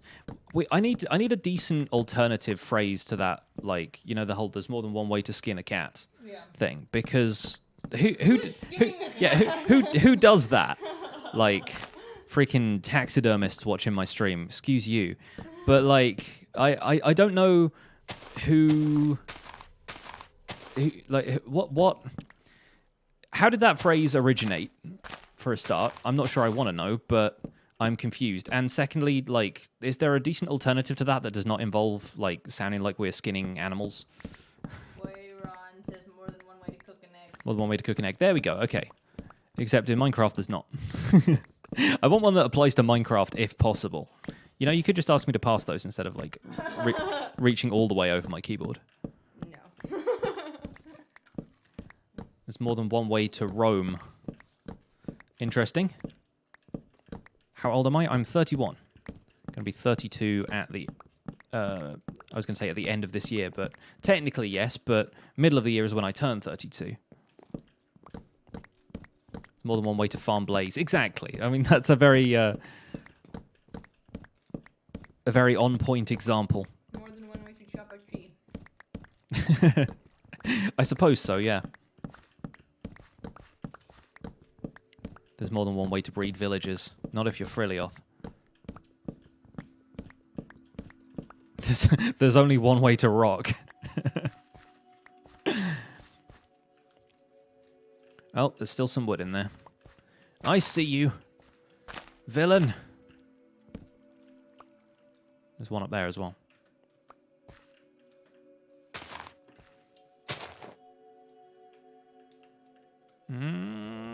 Gotcha. And I think that's everything. Man, Elytra is the greatest invention ever to come to Minecraft, if only for your ability to, like, duck under stuff like that. I use it so much. It's really quite funny how often I've done that now. It's so much easier on single player than it is in multiplayer as well. There's more than one way to find diamonds. I suppose so.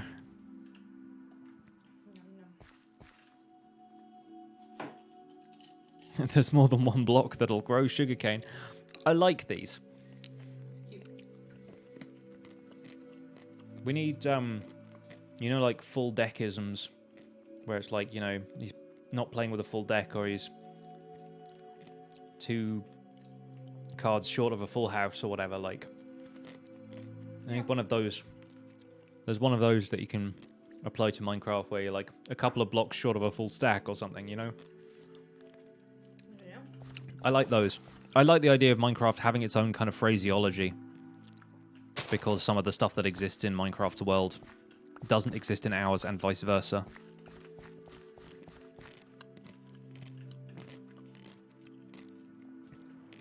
Since skinning a cat is not really an option in Minecraft, I wonder what the equivalent phrase would be.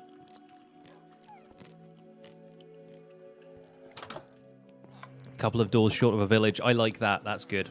That's solid.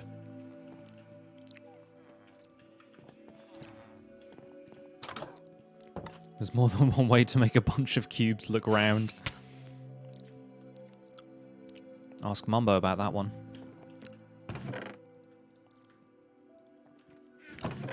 Alright, I already have enough wood saplings, oak saplings, so I don't need to worry too much about them. We'll put these back though, because dark oak is slightly more difficult to acquire.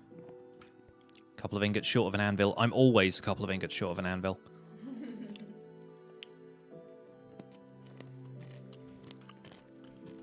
Challenge. Punch obsidian till it breaks. No, I'm good.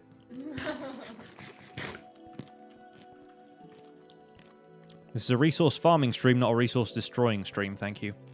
Although I could go to the end and farm a ton of obsidian. Someone asked about mining earlier and said you haven't gone caving. I haven't, no. Not for a while. I could go out to the Mesa and go caving for gold. I'm kind of short on gold. I plan to make a gold farm at some point in March, but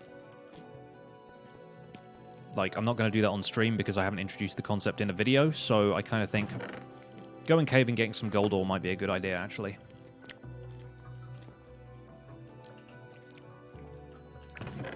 Might be worth it. I'm just going to put the saplings in there. Figure out something to do with them later.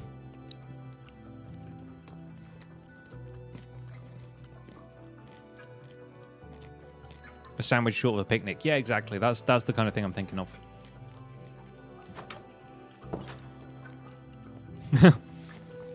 Liara recently realized you can farm obsidian from the top down. Yeah. That'd be the way to do it, really, wouldn't it? Don't have to just, like, take it out sandwich by sandwich.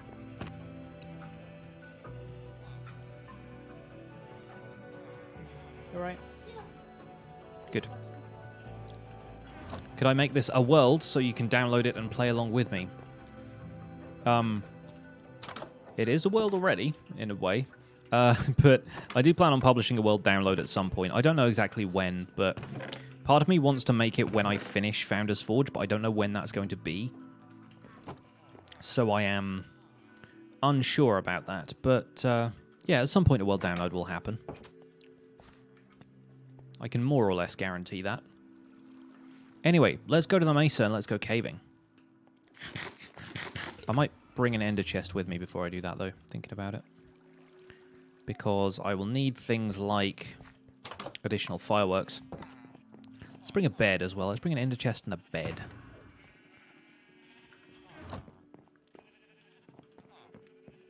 Please return to the cats today. You know what? We're going towards the jungle.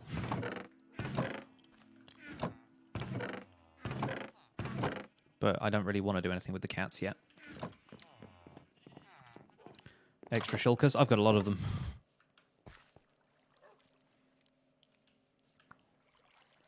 Are there any plans for the small lake next to the farmhouse? This one? Not really. Like, I haven't thought of anything yet. We might do something there eventually. It might be part of the town. I don't know.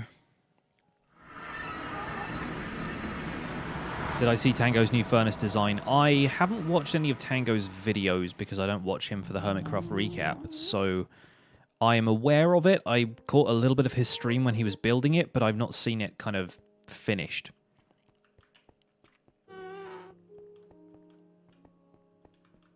Keeping an eye out for the ghasts.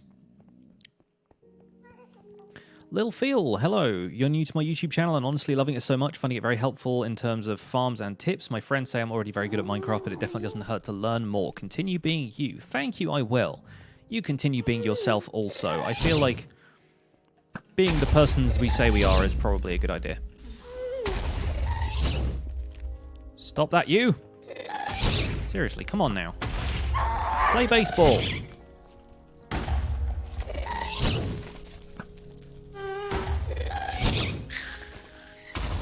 There we go.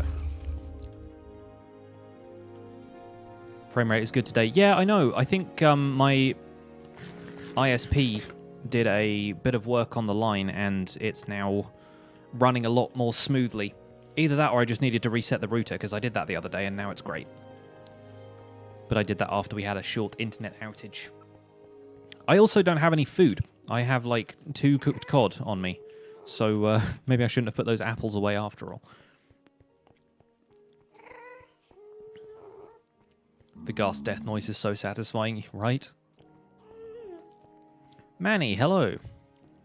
Welcome. Once I've crossed over this bridge, which is like a one-wide thing over lava, so I don't really want to break my eye contact with the screen, I will see who has recently dropped a follow, and thank each of you for coming out to the stream today.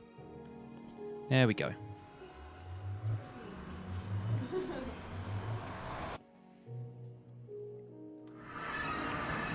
Let's see, we have Pokemon Lover, Who Am I Next? We had a sub from various people. Reds, Jessica, Halvar, Chance, Dr. Fizzles, Packers, Karma, Zunda, Lexi, Manny, Deus, Uvenis, Lil Feel, and now Fish TTV. Thank you guys for the follows. Let's get some sleep. It's a huge fortress. It's pretty big. It's pretty big. Dang, that is a huge fort, you might say. Do I have flame on this bow? I don't. Oh no. Raw fish it is then. It's like spear fishing, but without the spear. With lots of tiny spears fired from a wooden thing.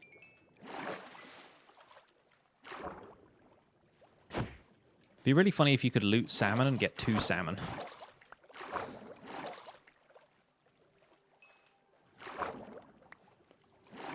Hit that fish so hard it duplicated. Right, we have 6 fish. 7 over here. Mm-hmm. Like shooting fish in a river.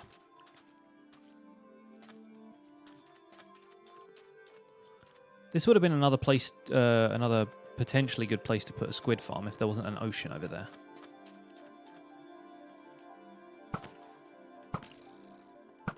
What's that creeper doing there? Minding its own. Must have been out here at night sometime. I mean, it was night when we got here, but I don't think that would have been close enough to spawn creepers, would it? Maybe it would. Very serene piece of music to play while we're killing all these fish. Hi.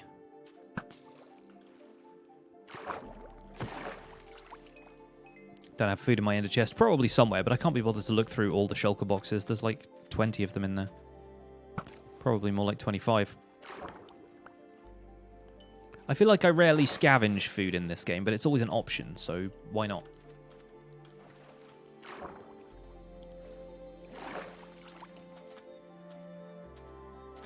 Oop. Alright, let's see where we're going. Oh, speaking of food, we could probably just crash one of these villages.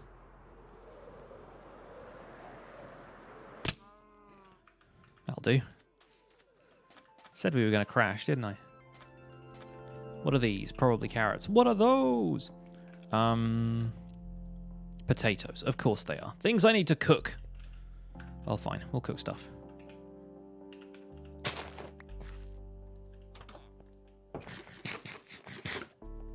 Hey, friends. Nobody up there. I don't know why he would be up there, but sometimes they generate in weird places. Leather workers, of course. Of course. Let's make some bread. If we're going out to the Mesa, then we'll probably find some abandoned mine shafts, and they sometimes have bread in the mine carts there. Should have brought some of that bone meal with me. Handful of potatoes will probably be alright, but we'll see. Does this place have a blacksmith? If it does, we could cook some stuff there. Without having to make a furnace.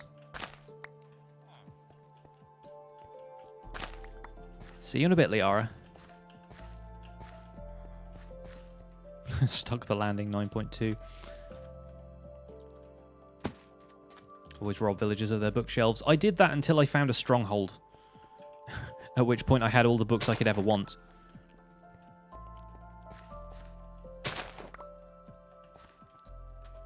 Any more farms around here? Doesn't look like it really, does there? There's probably a couple more villages on the way over. Oh, there's one over here. Hello. What do you have? Huh. Not much.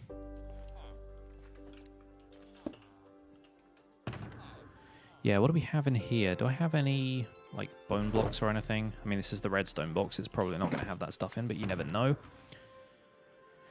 Backup gear probably doesn't have any backup food. Didn't think so. Ender pearls. Potent potables. That's just potions. Fireworks. Wood stuff. Nope, not prepared for this at all.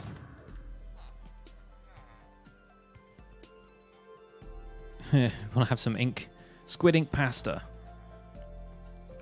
Is there anything at all in there? Nope. Again, nope. Yep, looks like we're going it alone.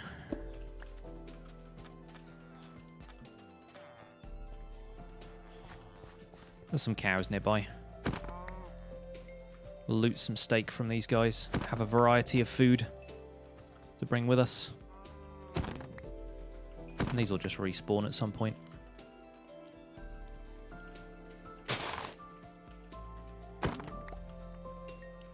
In fact, if there's some cows nearby, we could probably breed a couple. Repopulate. Hey you, come here. You want to meet this cow? Yeah, you do. Enjoy.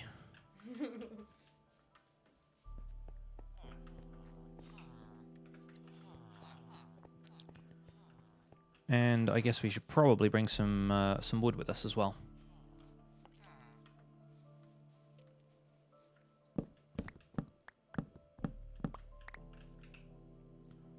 Because we'll need to craft some stuff.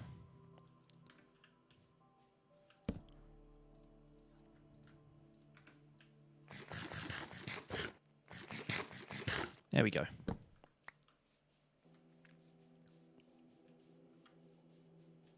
Did I learn nothing from Mumbo's organization? Nope. I did not. There we go. 17 steak, handful of potatoes, and some bread.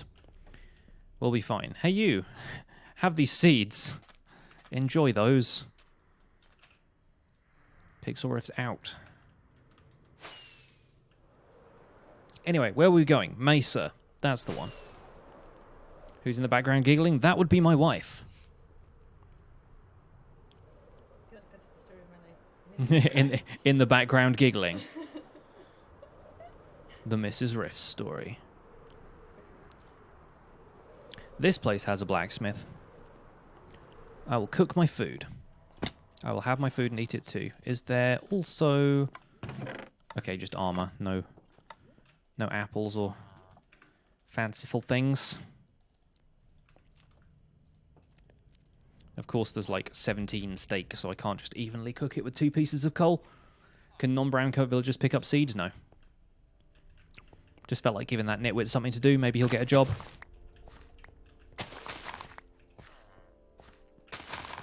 That's kind of going to work in 1.14, although not with nitwits.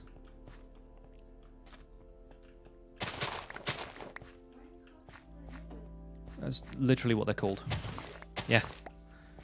Yeah, the unemployed villagers are called nitwits. The ones with green coats. They're just there to make up numbers.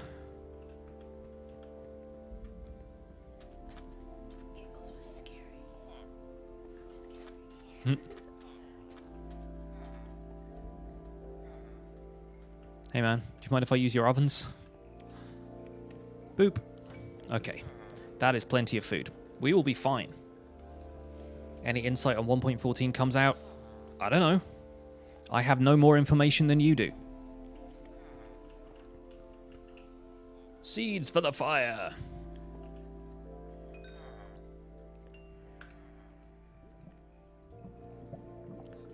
Me and this dude are going to hang out for a bit.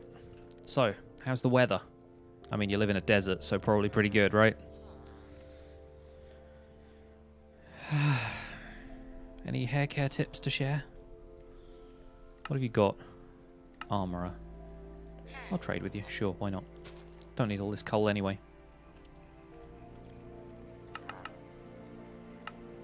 I don't have any iron for you, unfortunately. Left all that back at the base. If only villagers could talk. Well, they kind of can. They vocalize. he wants to be on camera. He's all about his 5 minutes of fame right here. If I'm using his ovens, I suppose.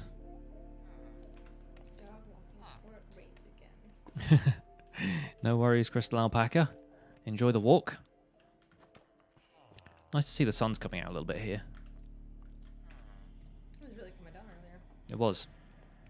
It rather was. Let's put some of this stuff away in the shulker box for now. Boop.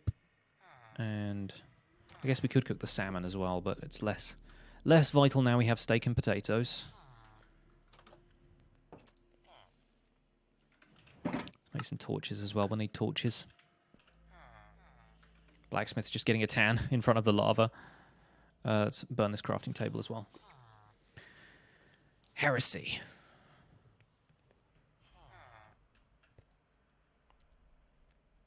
It's minus 11 degrees where you are. Less of the dog walking then. I don't know. Maybe the dog's got a good coat. Guys, want to see a neat trick for getting over a fence? Put a bed here. Just hop it over. There we go. And if you want to get back over the fence, use the bed. Although that's less reliable. Hi! Are you trapped in here? Oh my goodness. A Fletcher with nothing to fletch. Wow, that's unfortunate real estate right there. Man. Hope they sold you this house on the cheap. Seriously. Maybe it was like a cask of Amontillado situation. Yeah. They were like, the man buried in the wall.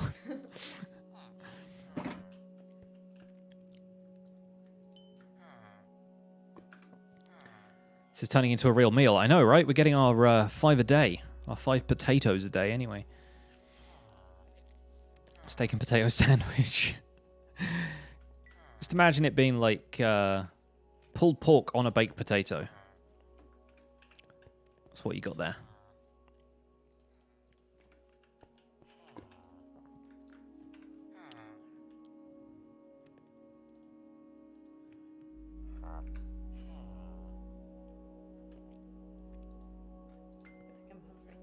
Steak, potatoes, and bread. I think we'll make do with that. These guys can have the baked potatoes if they want them. I need to get to the Mesa. Away! And raw salmon for dessert. Hey, it's sushi. That's a delicacy. Does the wife play with you sometimes? Not really. We've played together before at a friend's house. But the problem with this computer is it's wired into the network via Ethernet cable, and that means that the laptops we have that are on the Wi-Fi network can't connect to it, because despite being from the same router, it doesn't technically count as the same network.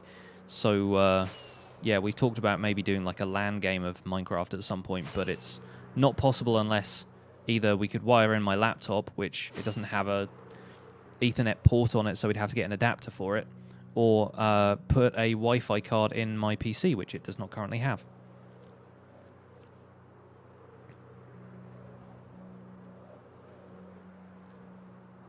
The rocket's short and travel. It takes ages on foot. At some point, I should just create a portal out to this Mesa, because I've been here often enough. I've been here quite regularly, but it's I don't know. I like something about the travel. it's kind of fun being able to travel via Elytra. There's also a little spruce village down here, which is kind of cute.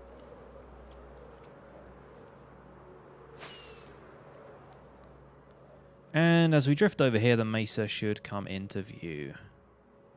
There it is. Probably an Apple laptop. Yeah, it's a MacBook Pro. I need it for work, though, so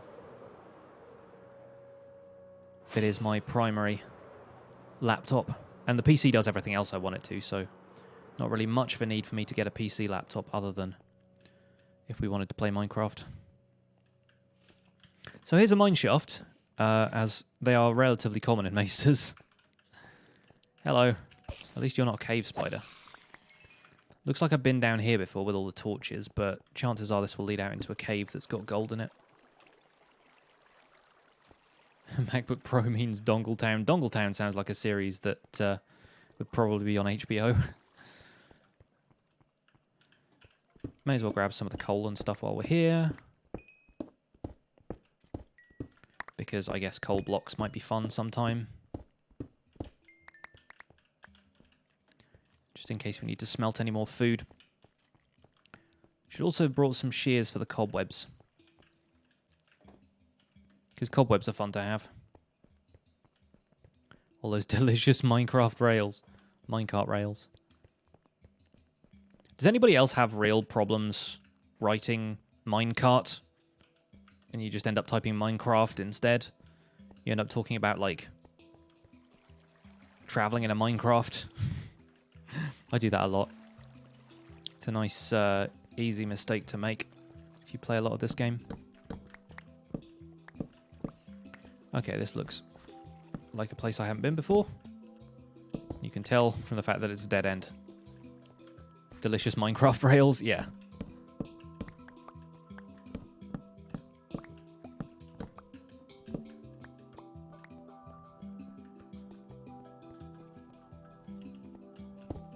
Okay, there's a skeleton rattling over there according to the subtitles. I can't really hear it, but that probably means there's another cave nearby. And people wonder why I have the subtitles on. Do I by any chance watch Hermitcraft? By every chance I watch Hermitcraft. This looks like it will be Gold Town. And also...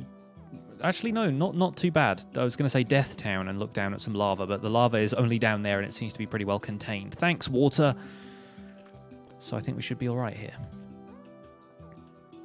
Not bad, though. Not bad. Let's make a bridge or two.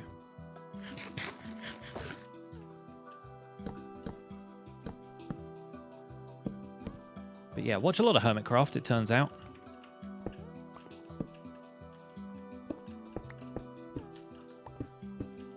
Kind of my thing.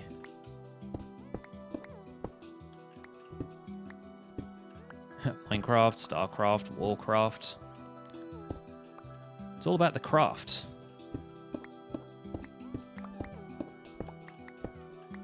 Although it's funny because Warcraft was more about it's like the art of war basically, whereas Minecraft is like you mine and also you craft. It's got a bit of a different implication.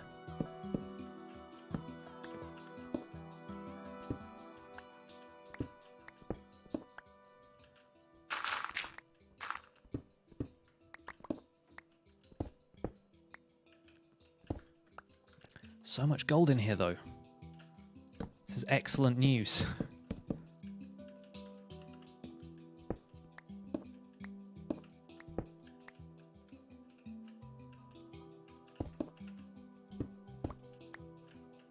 Very good, very good. I sound like that guy who does the recap. Who owns Hermitcraft? I mean, it's kind of like a collaborative thing. I'm pretty sure Azuma is the admin, but that doesn't mean he necessarily owns the server, per se. Did not aggro that Enderman. Good.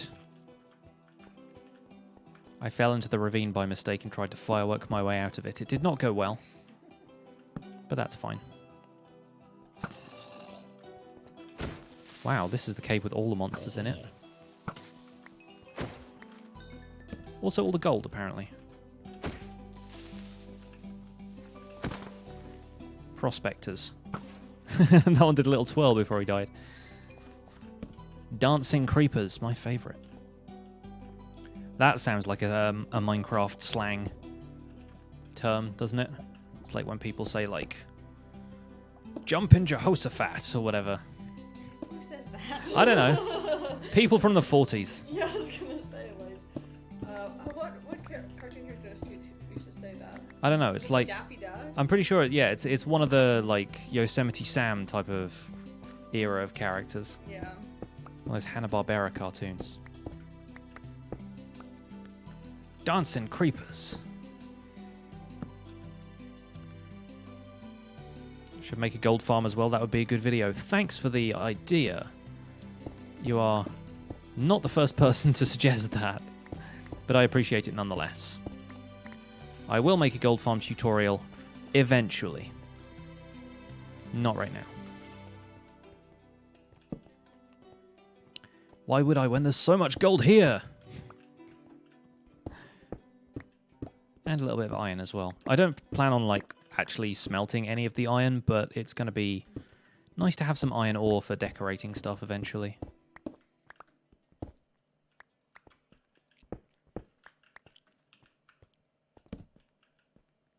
And it's a whole cave system here. This is good.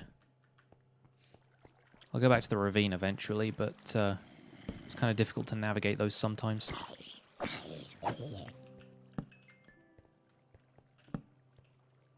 Hi.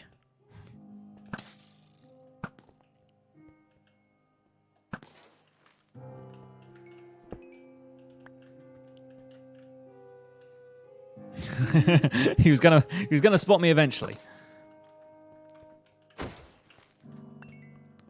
Is gold more common in mesas or just more accessible? It's more common. Like, it's part of the natural ore generation is that gold can spawn at, I think, any elevation in a mesa, or at the very least, like, the same elevations that iron can, 64 and below. But yeah, you find gold much more frequently in mesas, which is why I'm here in the first place instead of just strip mining under my spawn area. Technically speaking, the mesas are called badlands now as well, but I always forget to use that name.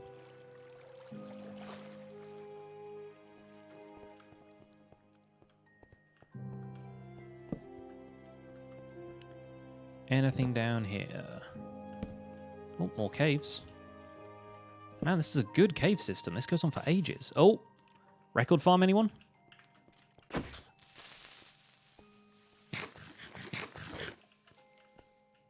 Oh. Skeleton was being shy. Right.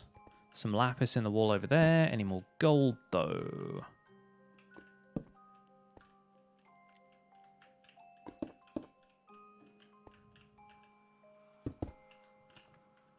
Neat.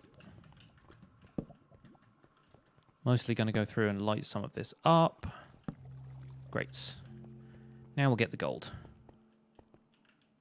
Once we're caving in a hilly biome, you found 11 emerald ore in one vein, yet no diamonds. Interesting. Because emerald ore usually spawns in, like, 1s and 2s at most. Like, I think it only generates one patch at a time. So, you got very lucky if you found 11 emeralds in close proximity.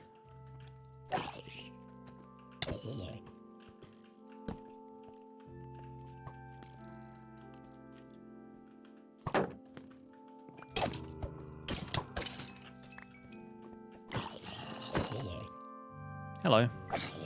A lot of zombies in this cave. Can hear them behind the walls and everything.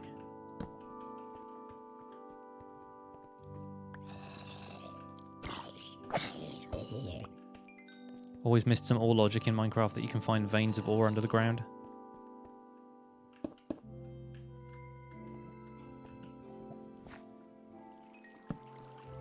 Is this... Oh, okay. We're at, like, diamond level as well. Ah! Ankle biters. Get back. Oh. Came down to deliver the final blow. He rose to meet me.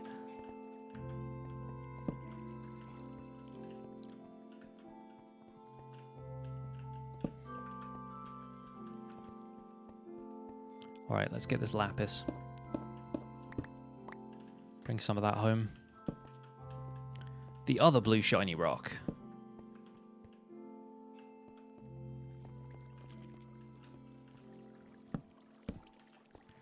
May as well bring the redstone with us as well. I haven't had redstone ore for a while.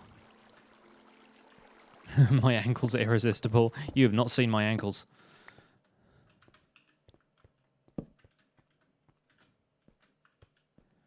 Not about to do an ankle reveal stream either, so don't ask. People turning up to see your feet. It's not a good. Yeah, not a You don't want to walk down that path. not a precedent I want to set. You turn a wooded mansion into an emerald farm. No, because the residents of aforementioned Woodland Mansion do not respawn. The amount of Vindicators and Evokers that appear when you join the world is fixed. So once you've killed all of them, that's it. However, you should be able to turn the new raid mechanic in 1.14 into an emerald farm because Vindicators and Evokers will spawn as part of a raid. So all you really need to do is get yourself cursed by pillagers, walk into a village, and farm emeralds. It's going to be interesting to see people doing that, actually. I don't know if they've done anything to limit the amount that can happen, because occasionally they'll come out with mechanics like that and realise that they're too exploitable and then patch them, which is a bit of a shame sometimes, but I get when some stuff is really unbalanced, you don't really want it, but I feel like it would be balanced for the amount of combat you would have to do to make that happen. How do you download mods on Twitch? Go to the area of the Twitch launcher that says mods and search for Minecraft.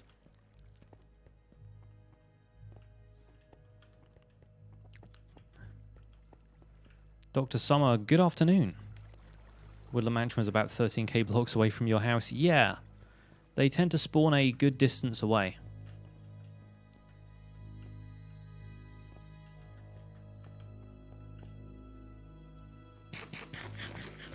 Emerald farms are kind of impossible to be unbalanced unless they completely rework all trading, which they are kind of doing. I mean, not completely, but somewhat.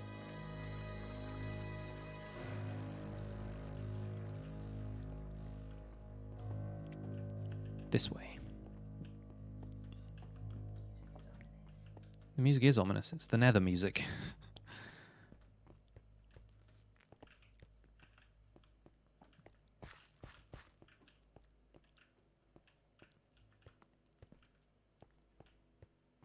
Tried having a beacon on Wi-Fi in the center and mine out a 100 by 100 by 50 area. I don't think I've done a beacon farm that big, but it's yeah, definitely a great source of ore.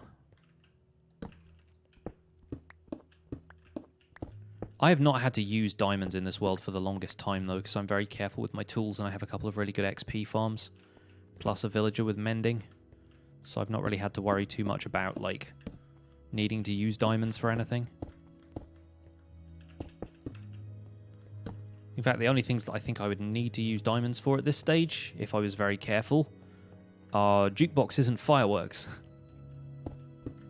And I guess enchanting tables if I wanted to have more of those, but I don't really.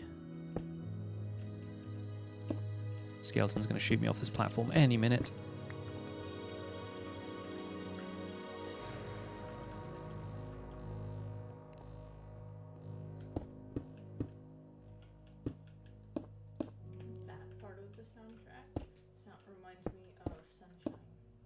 Yeah, a little bit.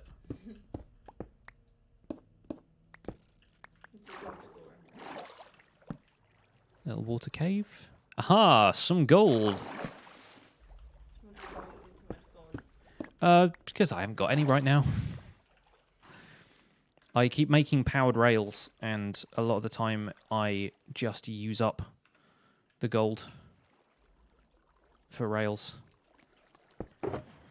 And there are many solutions to that problem, such as, you know, make a rail duplicator, make a gold farm.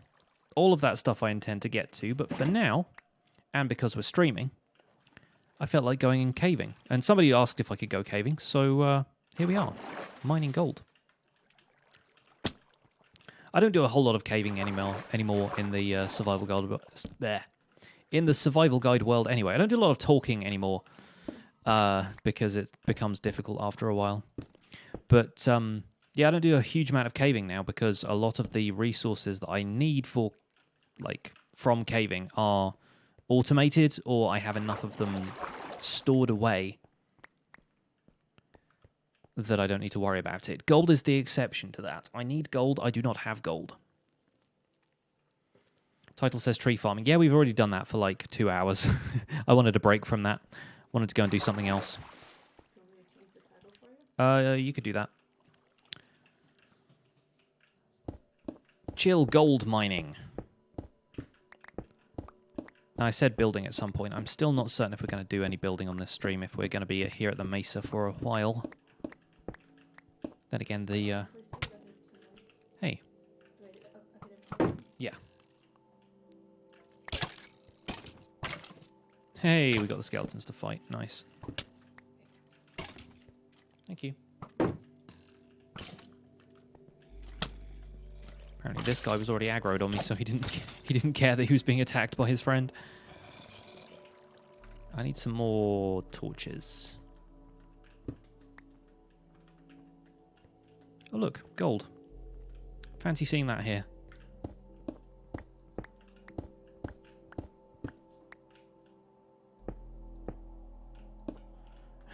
I'll just stand here in this dark hole and make torches. Ender chests give off a little bit of light, which is always really nice. Planks, if you please. Planks for the memories. Et voila, 64 torches. Nice. Is this silk touch? Yeah. There's a weird vein of gold. It was, yeah. Kind of zigzagging into the rock there. Speaking of which... Just one then? Fine. Fine, have it your way.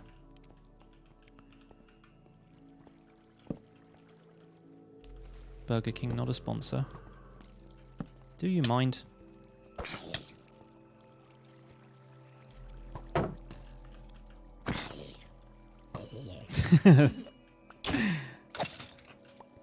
Skeleton is my wingman. What a bro.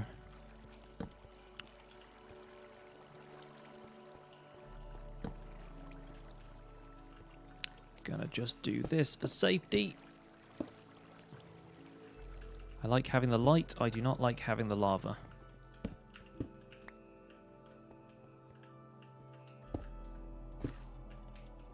Just obstruct my own way up here. Fine. Wow. This is like multiple ravines intersecting. That's very cool. Normally it's mine shafts that do this in mesas, but apparently this one has plenty of ravine as well. Oh. Fight! Fight! Get him! Place your bets now. Who's going to win? Skeleton versus zombie. Oh. Congratulations, Skeleton, on your epic victory. It's got an enchanted bow as well. That's probably why. There's some lava up there that we need to avoid, unless I've just been through this cave already. Terrain generation glitches. Well, not generation, but rendering.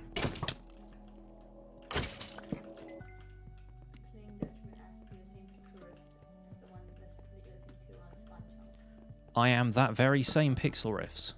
Welcome. Welcome to the concept of me, and thank you for stopping by and checking out today's stream. I appreciate you listening to the podcast as well. If anybody is not familiar with the Spawn Chunks podcast, I do a podcast with my friend Joel every Monday. It is called the Spawn Chunks. We talk about Minecraft, discuss the latest snapshots, talk about Minecraft news. There's usually a discussion topic or two, and we have guests.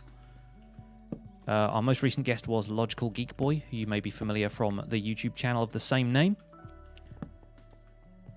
And we plan to have a few more guests in the month of March that I'm very excited about. Future details to follow at a later date. What are my thoughts on the potential ultra-hard mode for an upcoming update? I haven't heard about that.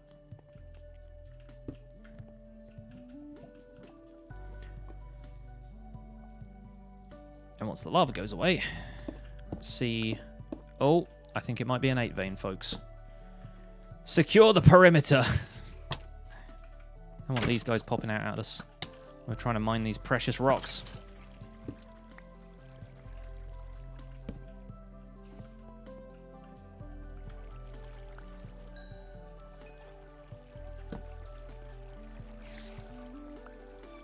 Found me on Plex. I don't even know what Plex is, but I'm glad I'm there. Weird Plex, but okay. Get the diamonds! Get the diamonds! I'm getting the diamonds. Just making sure no creepers sneak up on me while I do. Okay, man, relax. There might also be more diamonds down here. There are no diamonds, only lava. I'm here for gold. I'm not here for diamonds. But alright, we'll get it.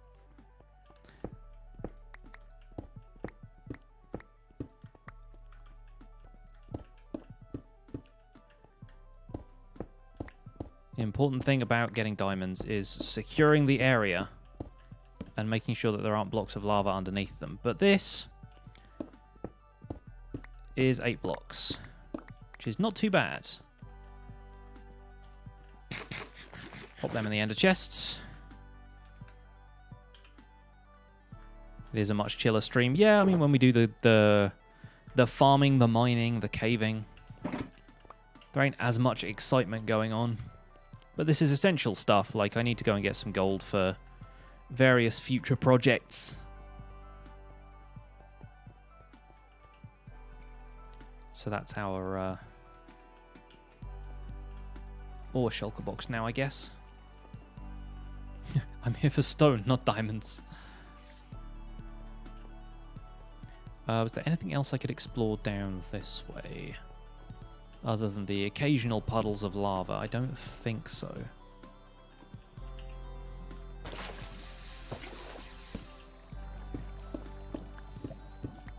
Nope, we're good. We good. I think that's about it for this little offshoot of the cave. Let's head back to that ravine and see what else is lurking. Hey, welcome back, Liara. We're caving for gold. I can't remember when you left, so I don't know if we were doing this or not. Whoa! There's like a freaking creeper meeting in this ravine. Sorry to break up your creeper AGM, but it's annual general meeting for those of you who are not adults. I feel like AGMs are things that you only really have to attend once you're an adult. What else have you attended for when you're... Well, I guess my like local Amdram society that I used to be in had an AGM from time to time that I would attend, mainly because my parents went, I think.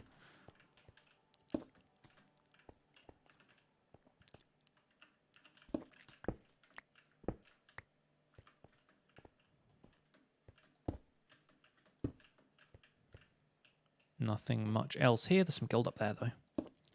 Let's get that gold. Someone says it's better to mine diamonds with fortune or silk touch. I mean, either. You're going to probably end up mining them with fortune at some point anyway. The idea behind mining them with silk touch is that you, A, don't have to worry about the items spilling out everywhere and potentially going into lava, and B, you don't have to worry about the diamonds taking up an extra space in your inventory, because as diamond ore, you just have 1 item, whereas if you fortune them, you can have up to 4 items. And that way you could bring back a stack of diamond ore as like a stack of diamond ore, rather than bringing back 2 stacks of diamonds and wasting a spot in your inventory. And then you just fortune them later. But then, depends entirely on how much mining you want to do, whether you've got an ender chest or a shulker box with you or something like that. It doesn't really matter all that much. Just a personal preference thing, really. Personally, I'm keeping diamond ore just as a diamond ore block right now, because I am more likely to use it for decoration as like a fancy shiny block than really having any actual need for diamonds. Because even if I lost a bunch of my gear, which I'm fairly careful about, so I don't think I will, I can just trade a bunch of gear from the villagers at my base. And I could get diamond pickaxes, axes, swords, chest plates, and helmets that way, I think. I don't think the armorers trade leggings. At least not diamond ones. But most of the rest of the stuff is all available through villager trading. And I have a ton of emeralds, so nice and easy. What's the silliest way you've died in any version? Silliest way I've died. I don't remember all that much about the ways that I die, so I've never really kind of done something and gone, well, that was the most ridiculous thing ever. I think probably the most memorable way in which I've died was when I was doing the challenge stream, where back when, which version was it? It was like 1.10 when they changed over to advancements instead of achievements, and Dinnerbone challenged anybody to get the How Did We Get Here advancement, where you have to have all of the potion effects and like status effects in the game. Yeah, and he said it'd be really cool to see somebody do that in hardcore. So I tried streaming it, and for a start on that stream, one of the things I did, which was ridiculous, was I found an end city, found some elytra, and then I put on a chest piece that had cursive binding, so I literally couldn't use the elytra until that chest piece either wore out or I got killed, and the point of hardcore is not to die, so it wasn't really an option, so I would have had to have taken enough damage but not died to break that chest plate if I wanted to use the elytra at all. But then shortly after that, I was bridging back to the central end island, and an enderman knocked me into the void. And that was probably the most annoyed I have ever been at dying, because I had already done so much of the work required just to get a shulker back from the end to the overworld. And then it just was like, it was all nullified in the space of a couple of seconds of bad decision making. But it was hilarious, and the stream was great fun. Like, it's all content. Like, to put it in perspective, it's all just entertainment for people, and that's ultimately the result. Like, if you're entertained by that, if you found the story funny, it was worth it, you know? So I don't tend to get hung up on that stuff, because more often than not, it's just about having a good time. I don't tend to rage quit all that much, because I recognize that that's an experience for people. It's something that people have had fun watching. That's the idea. Do you think villager prices will be changed in the update? It varies, because I mean, it literally will vary. I think the Bedrock beta that just came out recently has more like an economy, where the prices can actually go up or down depending on how much you buy or don't buy certain items from their repertoire of trades. So there's actually like a supply and demand economy at work now. Okay, we have 40 more gold ore, which brings us to 2 stacks and change. That ain't bad.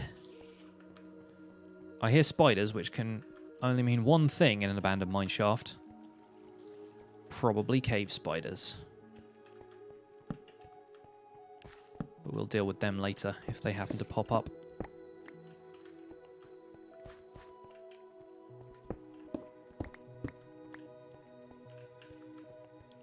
Doesn't the Mesa look pretty at night? It's got such a cool vibe to it. Don't like spiders? Yeah, I'm not too fond of them. The actual, like, IRL arachnids, I'm not that bothered by, but cave spiders in Minecraft can all go away. I was about to use some stronger language for that, but decided not to.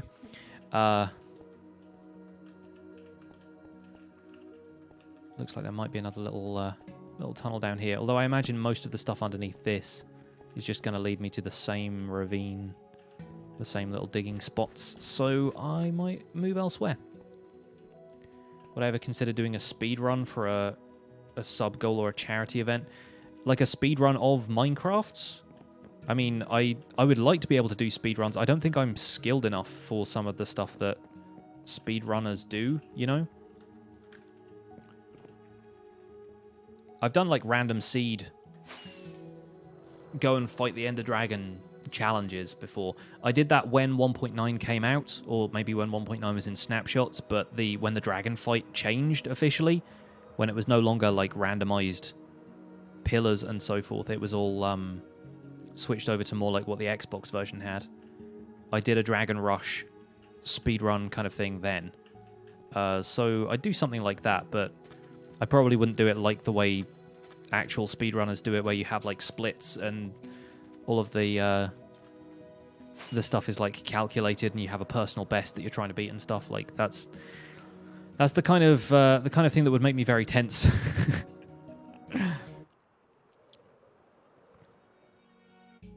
But I've attempted little kind of challenge streams and stuff like that before.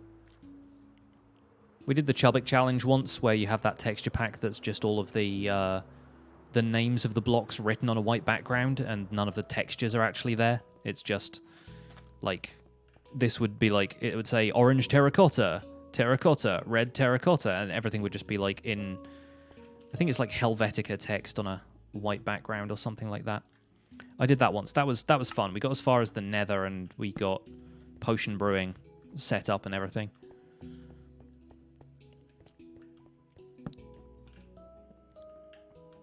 How do you zoom in? That's with Optifine. Optifine is a third-party performance-enhancing mod that you can get from optifine.net. And I have a tutorial, actually, about where to get Optifine and how it works on my YouTube channel. If you go to youtube.com/pixelriffs, it's in the Minecraft Survival Guide somewhere around episode 50, I think. And yeah, optifine.net is the place you want to find it, because as Will Run for Fun is saying in the chat, there are occasionally sites that will try and run like malicious programs through fake versions of Optifine. Even the actual Optifine site has like AdFly ads, which is really not the best thing in the world, but sometimes creators have to make their money that way, so that's the unfortunate truth of the matter.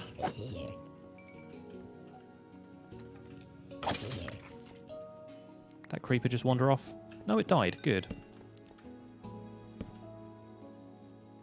I always thought Optifine was kind of hard to get, and in the video, it was after the video, it was about 3 clicks. Yeah, one of those clicks means dismissing ads, but there you go.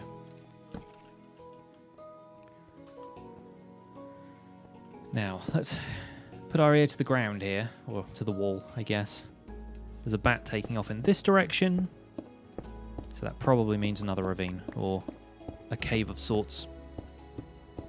Or maybe just a continuation of this mine shaft, who can say? Why don't I place torches on one side to find the exit faster, or do I? I do, I put them on the left. Oh hey, it's a spawner. Yay, good stuff. Haven't found one of these for ages because I haven't been caving, so this is good. Let's find a way to actually dig down to it, shall we? Seems like a spider spawner then. At least it's not a cave spider spawner though. Get away, I'm trying to place a torch. Get out of here, you. Okay, what are the odds of us getting a decent enchanted book? Nil. Sad times. Name tag, though. I'll take that. And some bread. That's what I was looking for in the first place. I was like, there'll be food in the Mesa. Thought spider spawners don't exist. No, they do. Creeper spawners don't exist. The 3 types of spawners are spider... Well, there's 4, technically. Spider, cave spider, zombie, and skeleton. In the overworld, at least. You have blaze spawners in the nether.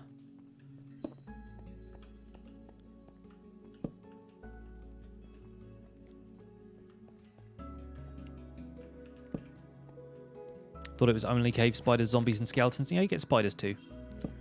I have another episode of Survival Guide where I have a spider spawner quite close to my farmhouse, and so I did an episode where we converted that into a string farm. Bye. That's fine. I always save spawners. I can't bring myself to break them. It's silly, really. Like, I'm never going to come back to this spider spawner in particular. Hello, friend.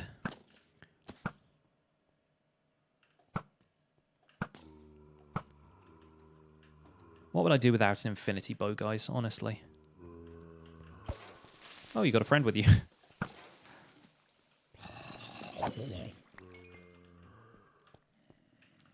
Took ages to get a skeleton one finally for bone meal. Yeah, same here. Like, it was really quite a slog trying to find a skeleton spawner. I'm very lucky that I found the one I did. The fact that it was right there next to the cave spider spawners as well was just icing on the cake, really. It's been a good XP farm, but the Guardian one is a little better now. The Enderman one will probably be a little better than that. And then we'll probably build some kind of furnace-based one, because that's the new meta these days anyway.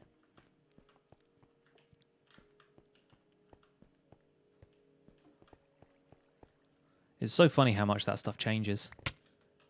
Who would have thought furnaces would be the best source of XP in 2019?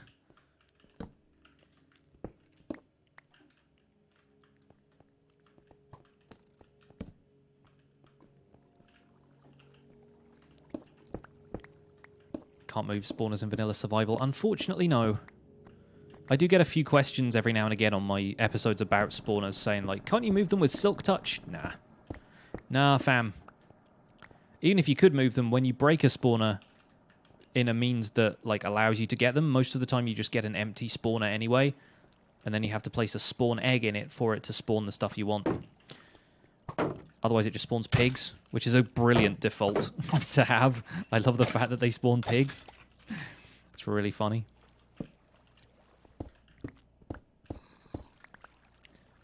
It isn't exactly that hard to move a furnace-based XP farm. Not so much.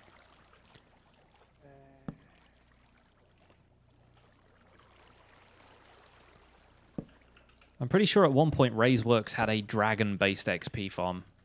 Like, you respawned and killed the dragon, but I think it, like, moved the dragon into unloaded chunks using a minecart or something. I'm like, how are you moving the Ender Dragon with a minecart? Some mad geniuses out there in the community, guys. They're so good. Let's quickly mine out the sides of that in case that generated diagonally. Nope. Gonna have to start chucking out some of the additional drops here. I don't really need, like, the bows and the extra arrows and stuff. Bones and gunpowder I don't normally chuck out because they're both really useful, but I've got a mob farm, so if it comes to it, I will.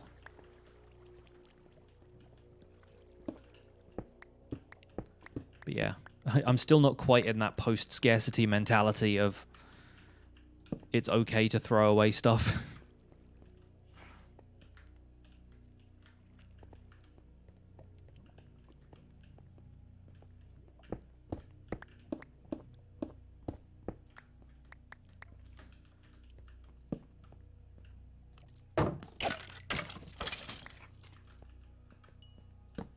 Yeah, those zero-tick cactus farms are crazy. I cannot wait for everybody to demand that I build one in my comments section. Can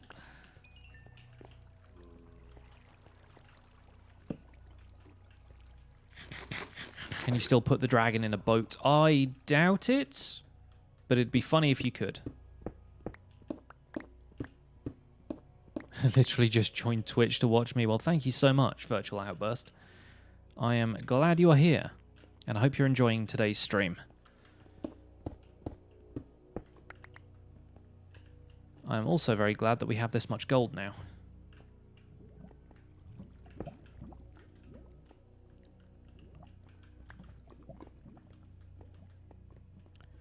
I think we're most of the way done here. There are a few spots down here that might still have some goodies. Ooh. Ooh, this looks like bottom of the world territory. Which probably means even more gold. Although I don't know how it works with mesas. Like, if they just move the ore generation up, but it's not like you get double the ore when you're further down in the world, or maybe it is. I don't know.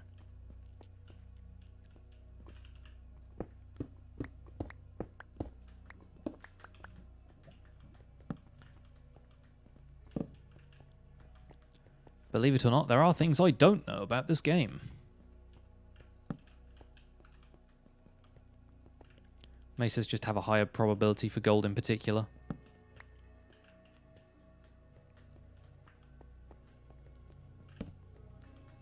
I've certainly been finding my fair share of it.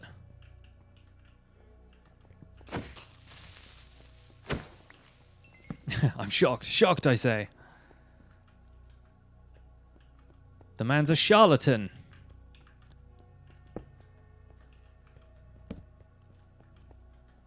How can he not know a thing?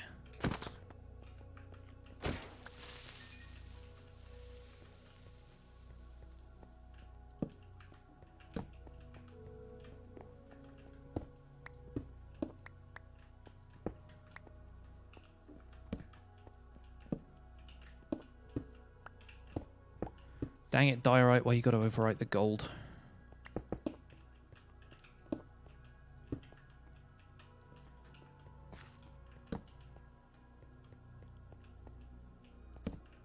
There was a bug for a while where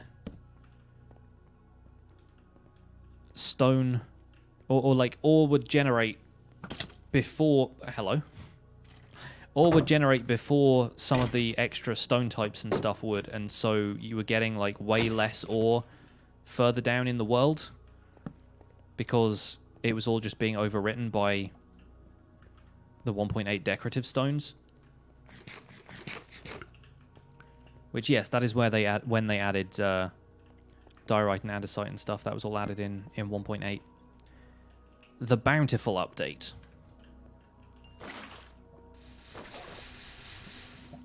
Which also brought us banners and bunnies and all kinds of other cool stuff. Also Alex. I'm pretty sure Alex was invented for 1.8. Do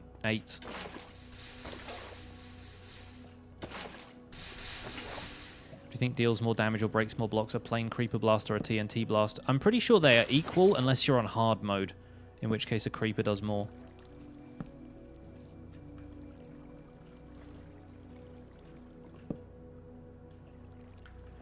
Mining while watching me mine and ran into a mine shaft. Mineception! This guy didn't quite get close enough for me to swing at him.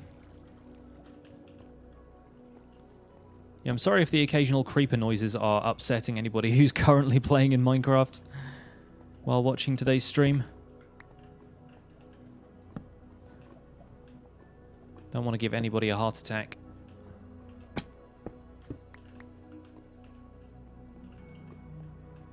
Got a little bit of redstone around here we could always pick up.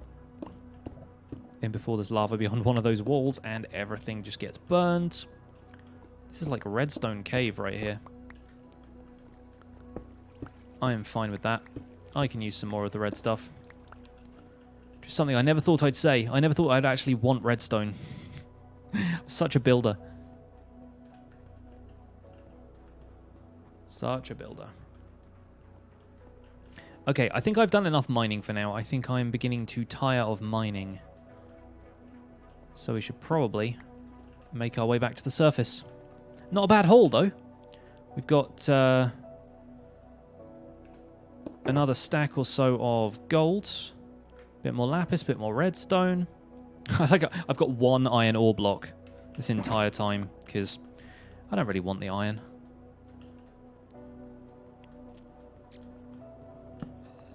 Gonna cast my eye down here. Look at this.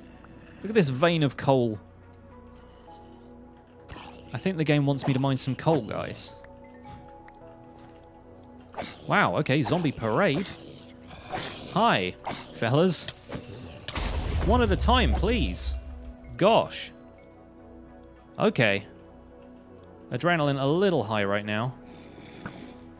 I actually shot the creeper past the zombie. Pro skills.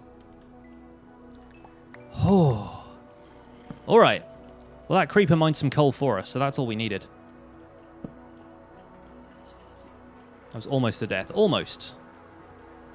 But never actually a death. Too good for that.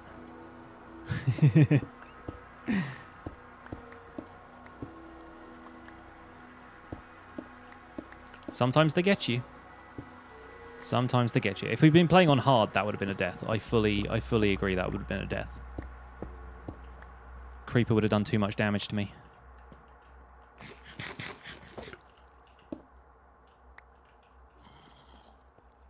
That's what happens when you get greedy. You're like, I'm leaving, and then, yeah, you just do that little bit more mining.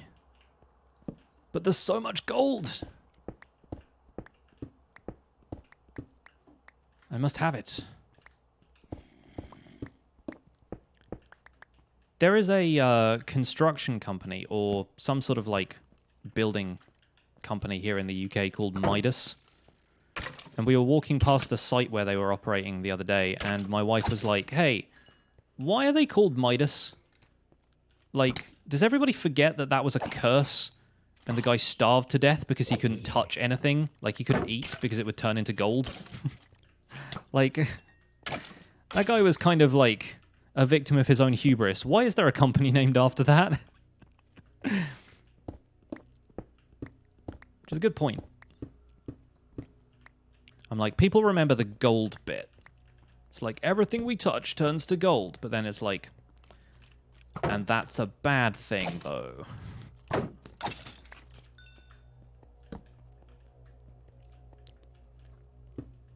Hey, Pixel Foo. Another Pixel. Wow, there's so many of us out there. Welcome along. Thank you for dropping a follow. I would say welcome to the Pixels, but it sounds like you're already there. It's Creeper taking a bath.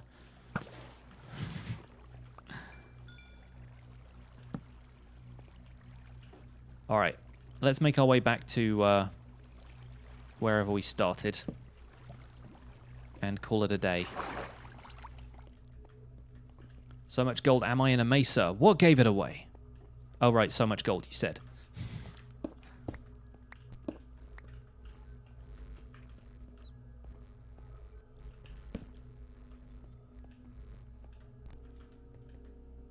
That was almost another death. Nice pit of lava down there. Speaking of which, we should probably put some fireworks back on the bar, shouldn't we? Hey, fellas. Don't mind me. On my way out. Where's the door?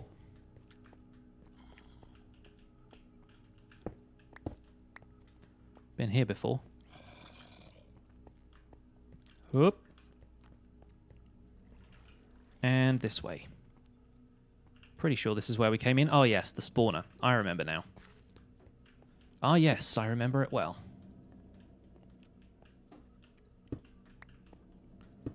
Love Minecraft, but you never bought it. Should buy it sometime. It's a good game. Creeper taking a bath is putting funny images in your head. What do you think he scrubs with?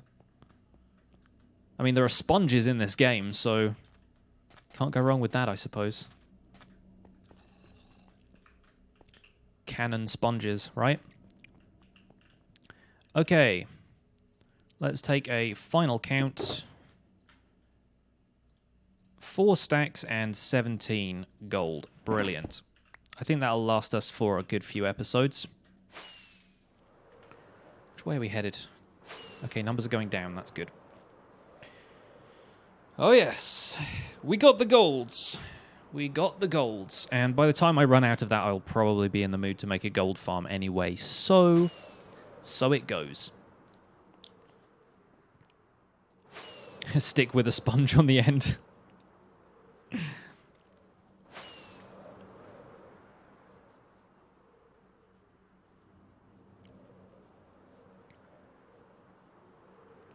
Surprised I'm not collecting cobwebs while I'm here. Yeah, I thought of that basically as soon as I got into the mine shaft. I was like, oh, I should have brought some shears, but I'm here for the gold. I'll come back for the cobwebs another time. I have a ton of them already that I'm not doing anything with. Also, what now? Excuse me, well, Jen? What happened to this tree? Swoosh. Just like somebody went past it with a giant weed whacker.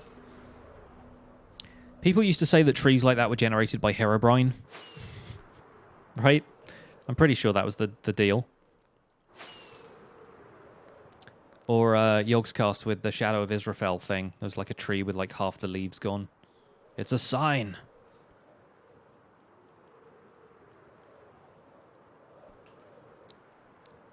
You like those mountain chunks that are floating in the air? Yeah, I kind of like them too. Everyone says to take them down, but I don't know. I have this weird affection for Minecraft's quirky world gen.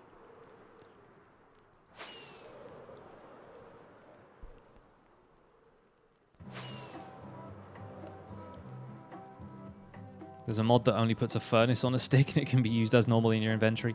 Yeah, I've used a crafting table on a stick before in Sky Factory, so I've definitely heard of that concept.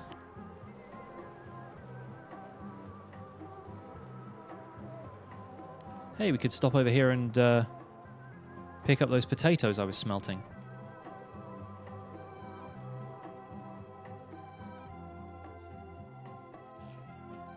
What? They're still cooking? Dude, I know you're supposed to leave a jacket potato in the oven for a while, but it's been a while, you know? Bum bum ba da dum. I dig Mr. Candy. Yes, we are still streaming. Welcome back. Signs of Herobrine were leafless trees, small pyramids, and random 2x2 holes in the surface. So basically Minecraft world generation. It's so funny that. I love that stuff. The whole Herobrine, like, mythos is really interesting to me. Player-created lore like that is often some of the most entertaining stuff.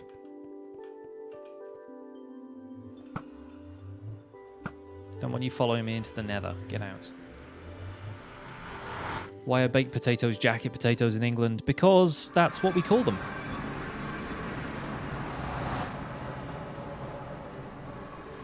We didn't even need all of the food in the end. I didn't need to kill those fish. But they had it coming. Wonder if they're ever add Herobrine as a summonable boss mob like the Wither. I mean, technically speaking, he's sort of somebody else's intellectual property if you think about it. Like, the whole idea was created by that guy who just did it as a hoax. And they've sort of adopted him as like a unofficial or official mascot for the community. But yeah, I feel like actually adding him into the game would kind of be defeating the point. When will chair stream start? I think chair stream is going to happen in a minute or two. I need to go and get myself another drink. We've been streaming for 2 3/4 hours. And I haven't even had a break to get myself another cup of tea, which is how you can tell I'm having a good time. When I'm not having a good time is when these guys show up. Get wrecked. Thank you. Also, thanks for freaking flooding my bridge with lava over here.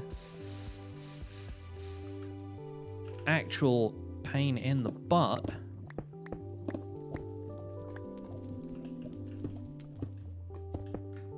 Need to put up like a warning sign here or something. Like, where's the warning triangle? No. Caution, floor slippery when full of lava. Anyway.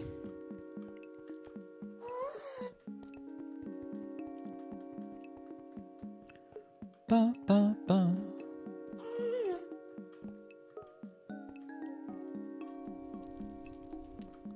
Ayo, back home. Back home at long last. Warning, path may be hot.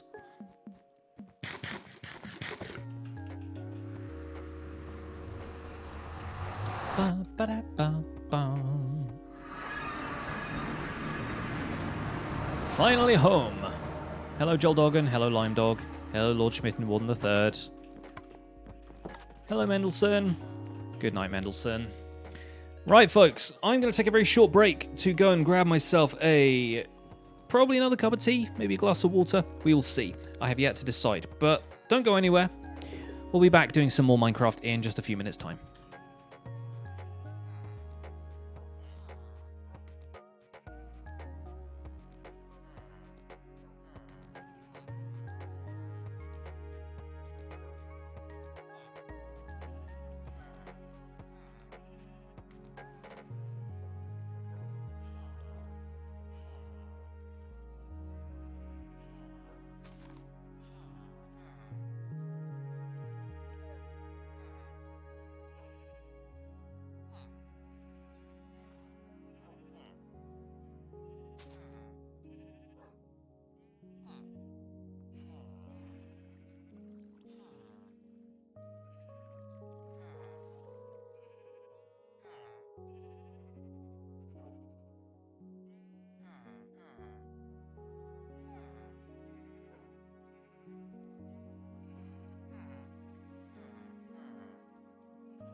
Welcome back, folks. I hope you enjoyed the chair.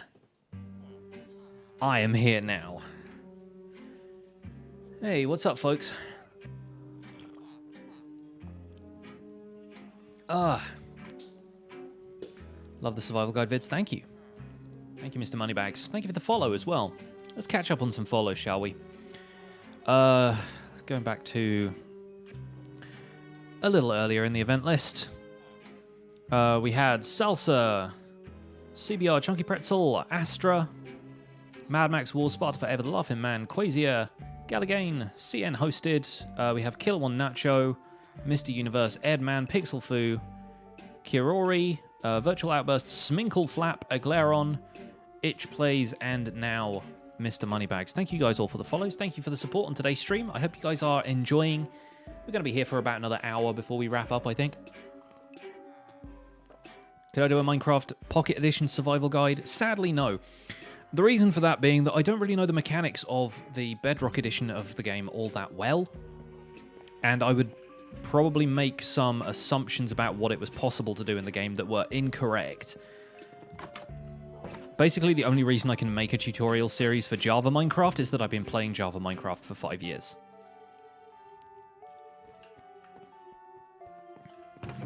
So if I attempted to make a Bedrock Edition survival guide, it probably wouldn't go well. A lot of the stuff is the same, but a lot of it is very different, so... If I, at any point, have, like... have enough time to play and learn Bedrock Minecraft, then sure. But in the meantime, I imagine somebody else will probably do a Bedrock survival guide and do it better than I will, so... Only real differences in the redstone and no shield. Wrong. There is a lot of difference about the way mobs spawn, how many mobs you can have in the world. Like, a lot of the mechanics that we rely on in Java Minecraft to make resource farms just aren't present. And yeah, the redstone thing is more of a hiccup than you might think. But yeah, there are a lot more differences than you realize. Not to mention stuff like villager breeding is different, iron farms are different. There's just tons of little back-end mechanics that just are not the same at all.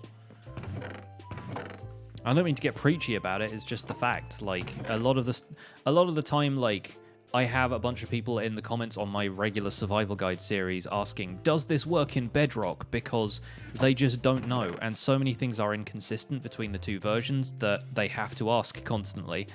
Otherwise, there's just no way of knowing.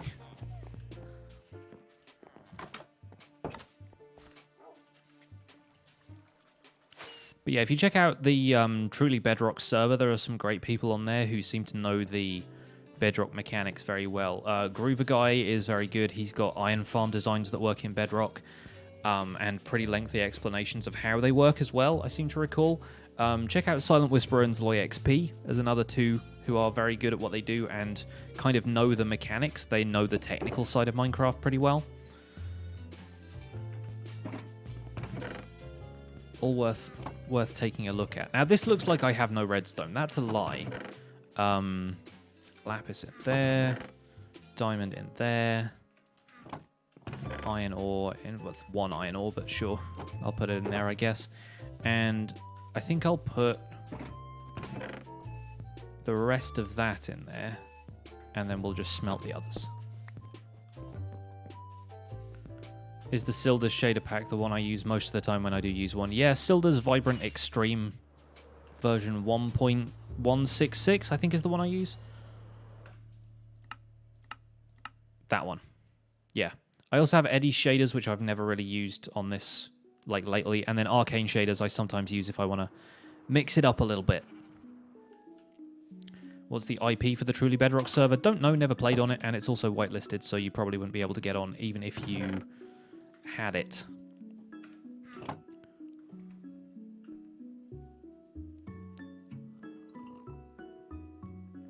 It's a content creator server, not like a public server, so that's not exactly the deal. No worries, Pixel Foo. Thank you for checking out the stream. Take care. Is this Founders Forge? Yeah, that's the one.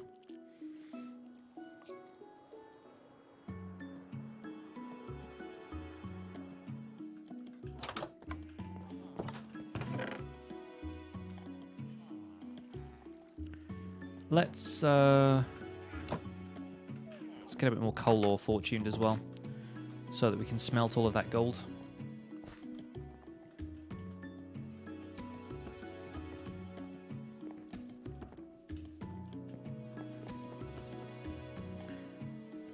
Ever since that El Mango raid, which, again, obviously he's not still here probably, but thank you El Mango for that amazing raid.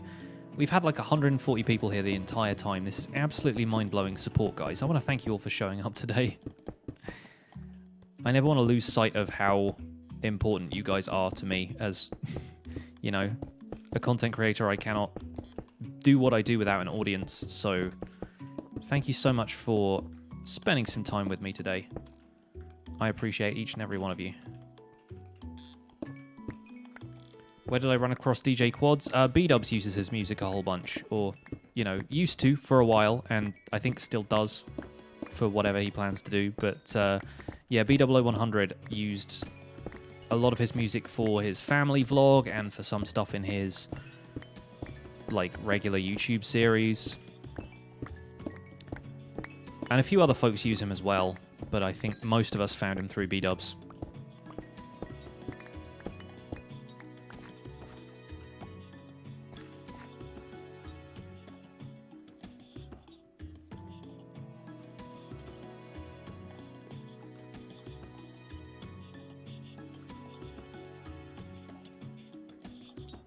There's a couple of other people whose music I use, mostly because I find them through like compilations and stuff, and I check out their SoundCloud and it says feel free to use this with credit, and so I go, brilliant, we'll throw that in there.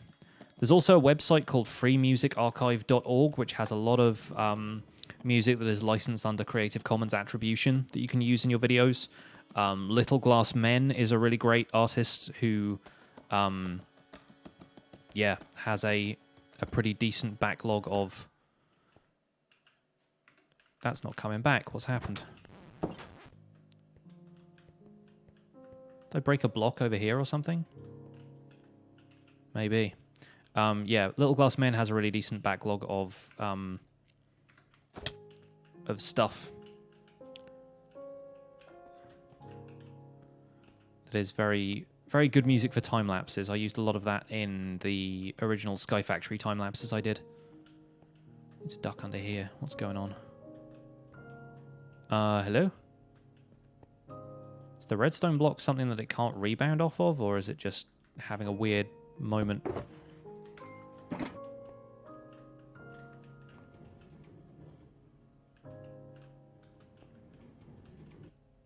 Huh. Interesting. Did not realize that was a factor.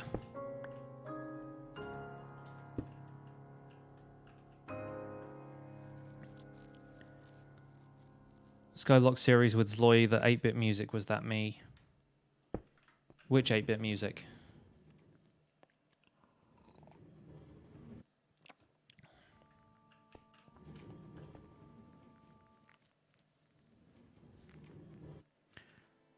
I had no idea that the minecart was going to stop if it did that. That's really weird. Also, it's probably drained all of the coal into this hopper, hasn't it?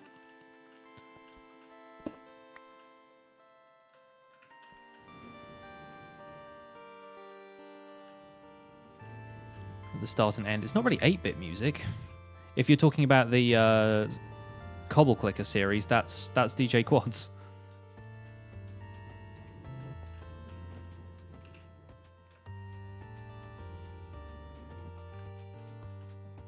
Okay. Hopefully that distributed all right. I don't know what's going on with this.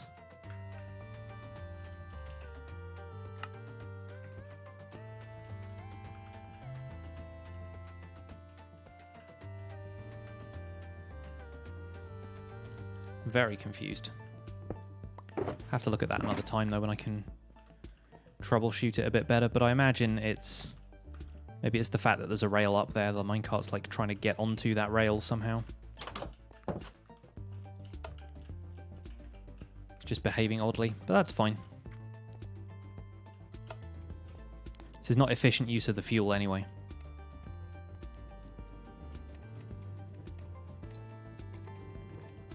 Heard me saying I was into music and stuff? Yeah. No, I do, I did the music for the Spawn Chunks podcast. That was one of mine. But that's not music I use in any of the current series that I do. I think we're incredibly lucky as a community, as far as Minecraft goes, to have C418's music in the game. Like, he does some fantastic stuff, and so much of it is great soundtrack. Like, you've been hearing it all the entire time for this stream. Minecraft Volume Alpha and Beta. I need to check his Bandcamp page to see if he's got any of the other stuff up. Because there's a new Minecraft volume, technically, I think, that he made recently. Or he's been doing new music for the game. I don't know if it's actually, like, been released as such.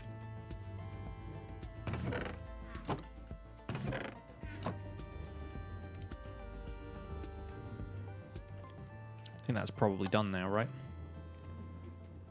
Maybe not.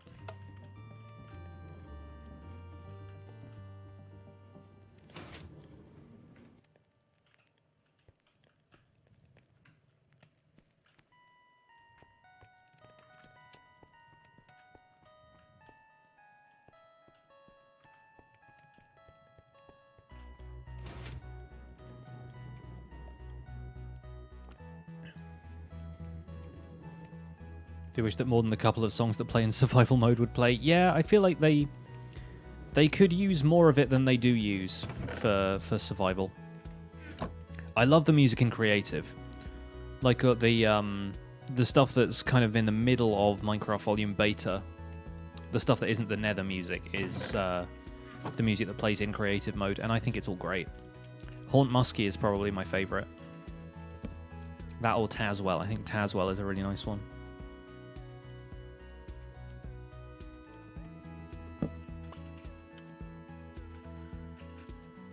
So we have a lot of gold now, that's good. I am looking forward to spending all of this unnecessarily, probably on Powered Rail.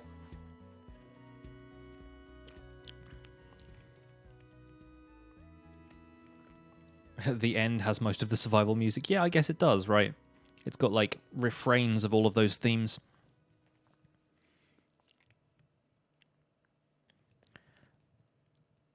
I think the new music that plays when you're swimming, when you're like underwater and stuff, is also really great, but you just don't hear that all that often because, like in my case especially, I play with music off all of the time so I can have stuff playing in the background or like watch a video and not have the music clash.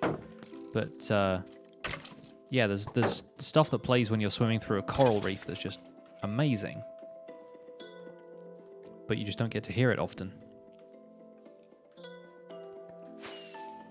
Should fly out to my coral reef and see if we can get it to work, because I kind of want to hear it now. It's not one that I've got on my playlist. There we go, that's more like it. Excellent. 4 stacks of gold. Obviously it's very little compared to what we've got in the iron farm already, but hey.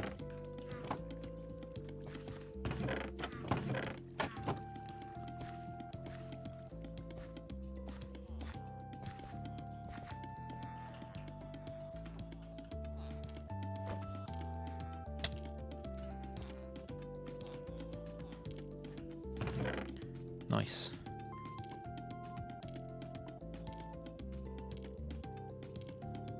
There we go. Sooner or later we'll make a gold farm.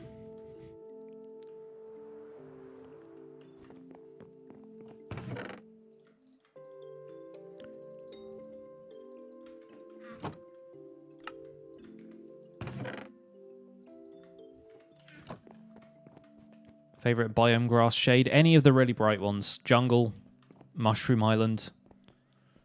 I really like dark oak forests as well.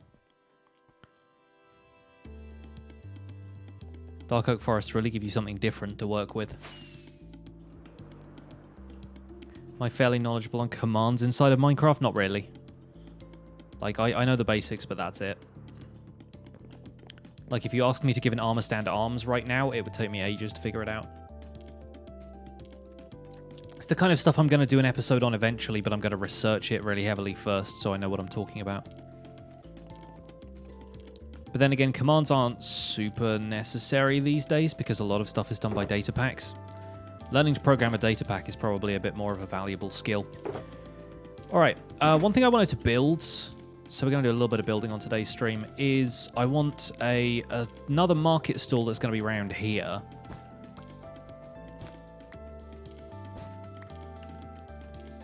And I kind of want to build like a sort of ruined market stall here, like it's been... the ground's been cracked open by this. And that's kind of... like burned down a market stall or something. I'm not quite sure how that's going to work yet, but we'll figure this out. Like if we do something like... just like a few hints that it's been messed up, just kind of dotted around. In fact, acacia would be really good for this because it looked like ash has coated the tree. Do we have any acacia in this one? We do. Good. Oh yeah, I had some more auras in there. I completely forgot about those.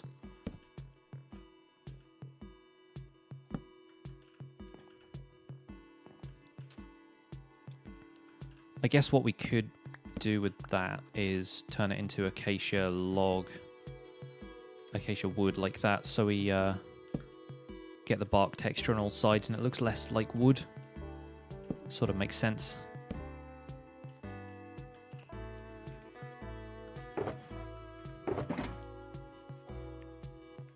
Orange tulips right next to the burnt area. Yeah, that's what I was thinking. I kind of wanted there to be white tulips basically everywhere here, which are kind of difficult to farm, but we'll make a flower farm in another episode. And have the red and orange tulips only spring up around the areas where the magma is, as though like the magma energy from the ground is kind of messing with the ecology of the area as well. I liked that idea. I'm not sure where to go with it, but I do like it.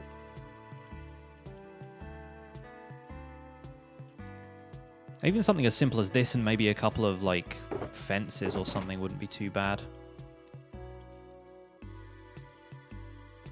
Could maybe use nether brick fences, or dark oak is probably the darkest we could go to make them look a little bit more burnt looking. Include dead coral. Dead coral is something I want to do over here with Old Town, because Old Town, which we're going to start in another episode, is going to have some more like mycelium and dead coral in patches like this. I think they blend together really well. Like, dead coral is not that great for building with if you're working with a grey stone palette, because they have a kind of weird pinkish, warm kind of texture to them that doesn't blend very well with the cold color palette of stone. But it looks really good next to mycelium, and so I kind of want to do stuff like this where like the land has been a little bit more, I guess, corrupted feeling.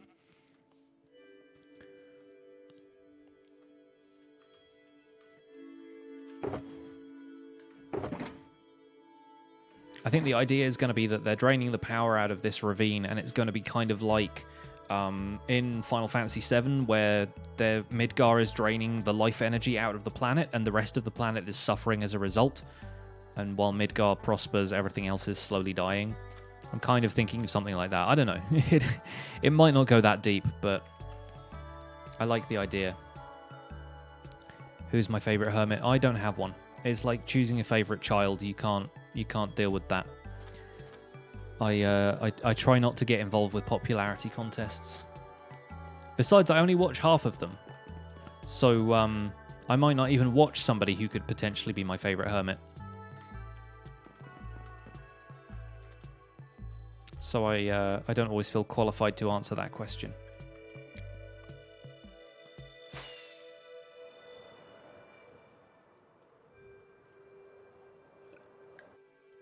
Yeah, it's like asking a mother to choose her favorite child.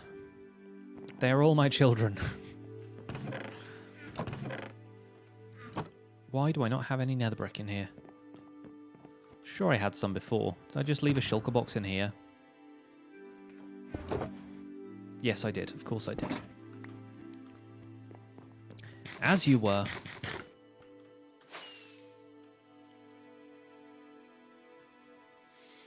Danny, iBlob, Nevs, and One Lucky Monitor. Thank you guys for the follows.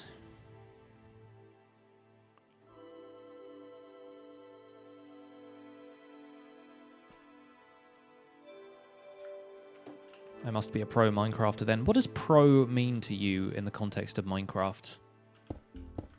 Been thinking about this occasionally, and like, I don't know if, like, does being a professional at Minecraft mean like making money from it? Because yeah, does it just mean being good at the game? In which case, how do you define good?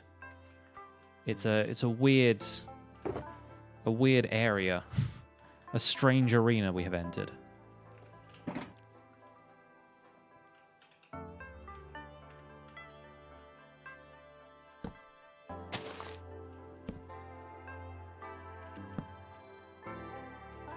Let's not go out that far because the road ends there.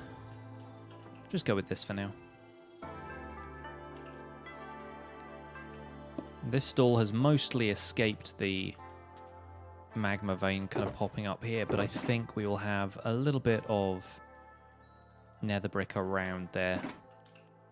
A few warning shots of nether brick. If you consider yourself competent to make a survival guide, you might be pro. Yeah, but then there's so much stuff in the survival guide that I have to do so much like heavy research for before I even get to it. So, and like there's so many aspects of Minecraft that deserve your time and attention. It's really difficult to figure out which of them you are like you would consider yourself competent at.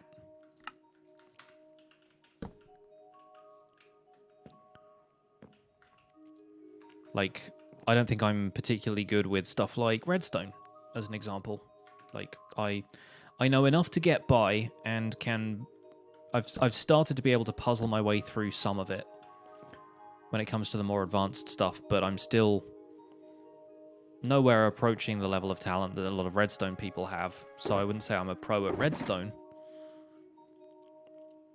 But then that doesn't necessarily mean I'm not good at Minecraft in a certain way, you know? This is all such a weird grey area.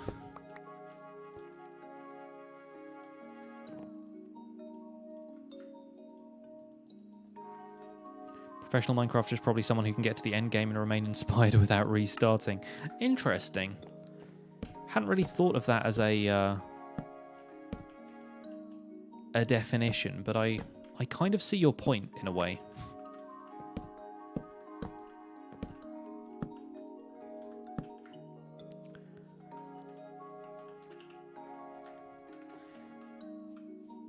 For me, I feel like it's about recognition more than anything. Is like, if yours is one of the names people think of when they think of Minecraft, you have succeeded at what you're doing. It's kind of the way I feel about it. Let's go with a light grey, or maybe a dark grey and something. I'm not sure what this stall is going to sell yet. Let's see what colours of wool we have available. The dreaded fence gates have returned. It's just the one. It's fine. As long as I don't have to place a grid of them for the moment, I'll be okay. Wool. Okay, we've got some dark grey. We can probably work with that. I can maybe shear a whole bunch of the sheep. I have a bunch of wool in the storage unit, actually. It's just not in the farmhouse right now. Sly Slime is here. Hello, my friends. Welcome along. Yeah, I have very much red wool. So maybe a grey and red one. Speaking of household names...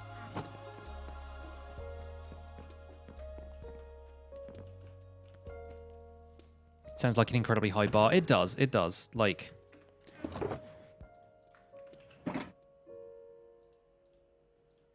It's weird defining professional in the context of what we do here. So I freely admit that my definition may be kind of off. It's more of a speculative definition than a hard and fast rule in my book.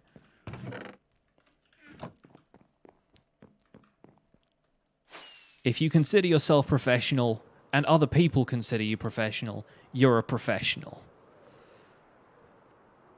If you have a very particular set of skills. Liam Neeson style.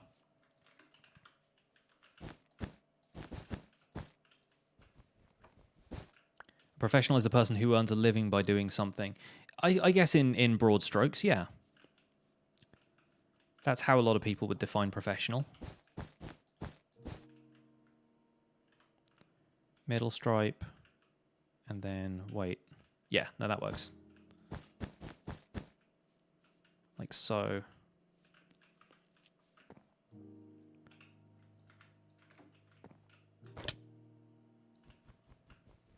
We all need more grey wool. We'll get to that in a second.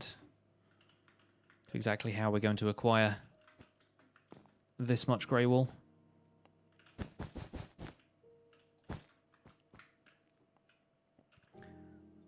A professional in Minecraft is someone who can break bedrock with their bare hands. Wrestle a polar bear.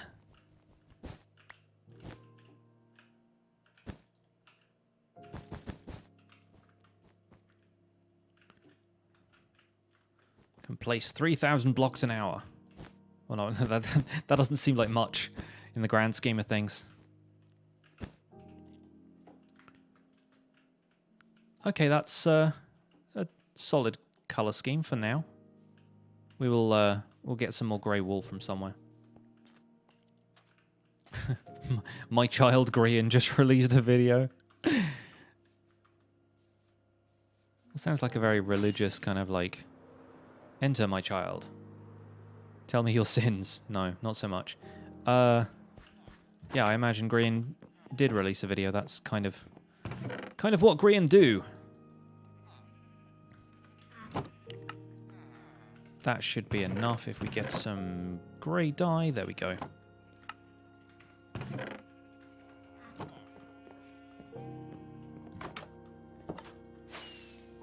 Yeah, Zloy watches Grian anyway, so I don't have to. Although I do from time to time. I will occasionally dip into the other Hermit's videos where I when I have time, where I feel like stuff would be interesting and when I have time.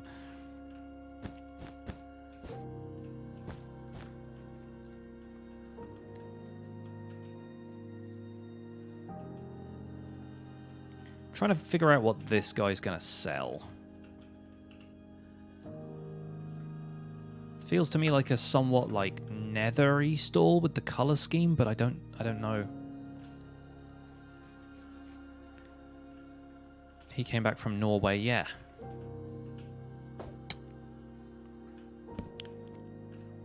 Yeah, it seemed like a good idea for him to take a holiday. Not that he was like obviously getting burnt out or anything, but it's nice to take a step back from doing this every now and again and just explore and travel and take in new experiences and not have to worry too much about everything. The level to which we worry about creating YouTube stuff is sometimes unhealthy. I know, coming from me, right? Use grey banners to look a little like burnt or draping wool, which has caught fire. I'm not too fussed about it having caught fire, but I think it's kind of fun to have the remains of something here. I tell you what, though, a banner shop might not be a bad idea, in which case we'll save that for an episode. Because I haven't introduced banners really as a concept into the Survival Guide series yet, so it might be a good idea to let that one sit for a while. One of the other things I do want, though, is to set up a staircase here so that, I think maybe coming up in this direction, so like you walk up the stairs that way, so that you have access to it from this side. Mainly for my own purposes, actually, because I find so often I end up... nope, that's not right. I end up having to either end a pearl up here or go all the way around there or use like a firework or something when I could just walk up some stairs. Maybe if we start here.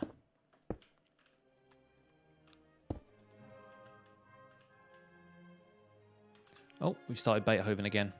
Put that Minecraft soundtrack back on.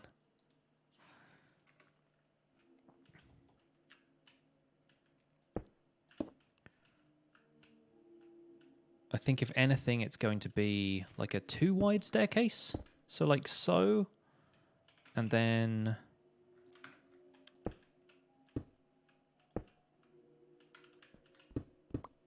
maybe break that out like that. And then we could have another dark oak log up the other side, just to feel like it's supported, so it feels official. Where is the... it's in my inventory. It was on me the whole time. I swear, I'm like one of those people who forgets their glasses are on their face, although I don't have any dark oak logs in here, so we may have to get some more of those. Luckily, I did some tree farming. How about in here? There must be some in here. Nope, spruce again. Spruce again! I thought Beethoven made the Minecraft soundtrack. Hey, he's an accomplished composer. Also 3,000 years old. Why not wait until 1.14 when the loom comes out? But then I missed the opportunity to A, describe it for people who don't want to update to 1.14, and B, make a second video about it when 1.14 comes out.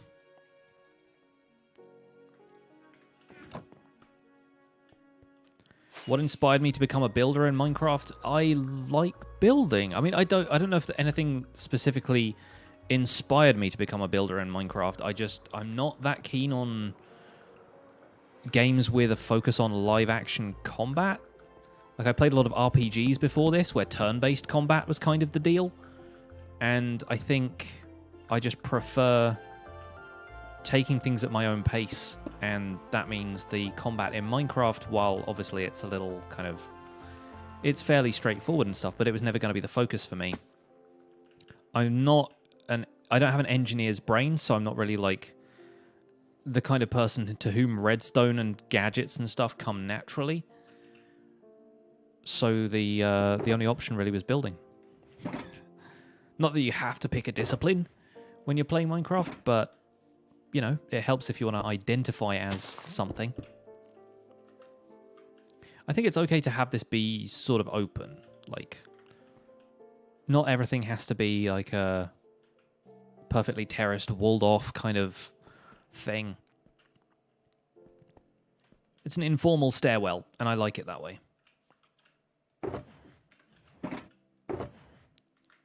Maybe a professional Minecrafter is one that's smart enough not to put down his shulkers on path blocks. Yeah, I can accept that. Should have specified like my building style, for example. You like building similar to my style, but with a couple of different touches. Yeah, I mean, the style is just something I'm constantly working on. Like, there's a bunch of different ways to build, but I don't know. I like building fantasy stuff because it doesn't have to be historically accurate, and I'm too lazy to do my research to make something historically accurate. It's got a lot of its roots in medieval, and medieval is quite easy to do in Minecraft because of the freely available blocks. Everything is made of wood and stone.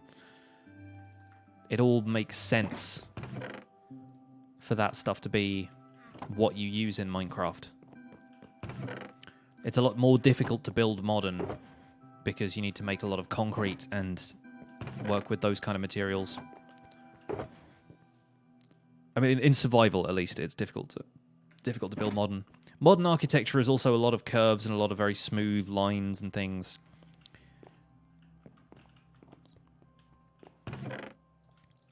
So there are some things that it's difficult to make, like curved glass is so common in modern architecture, especially in cities. And yeah, there's just no way of doing that in Minecraft. But then you have like the very, like the Bauhaus movement of architecture, where a lot of the houses are built on those very straight lines. So you can get away with building stuff like that in Minecraft quite easily.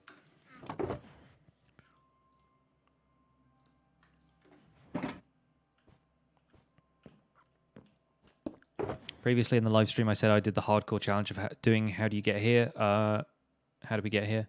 Will I maybe do that again as a special live stream for Survival Guide? Maybe at some point, yeah. There's a lot of preparation that's going to go into it regardless, so I would probably do that, like, as something in an episode. but the preparations for it might go into live streams here and there.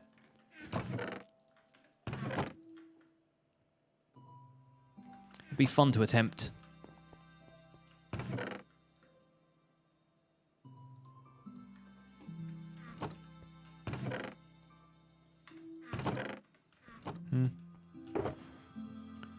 Still got these golden boots on me from a skeleton that I killed. I'm like, I don't need those.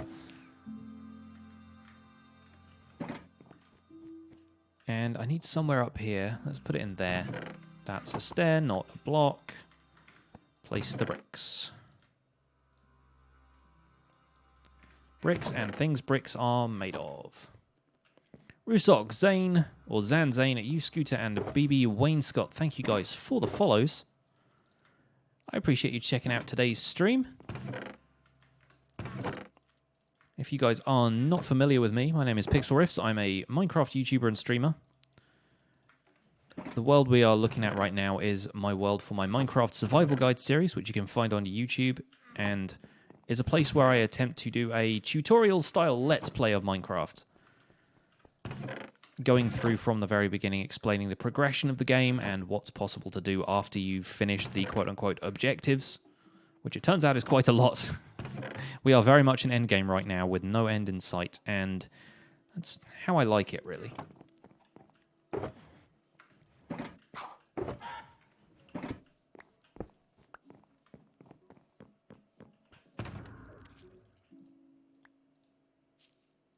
Ignore the chicken noises in the background, that's the soundtrack.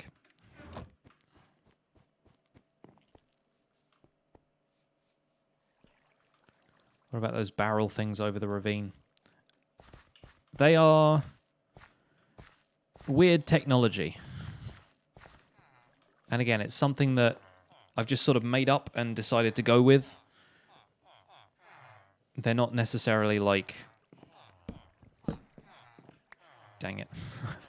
Cut a hole in this. They're not supposed to be sort of representative of anything, really. How I came up with stuff like that, I just tinker with things in creative. I want to loosely base it on the kind of steampunk technology side of things, but I'm not really trying that hard.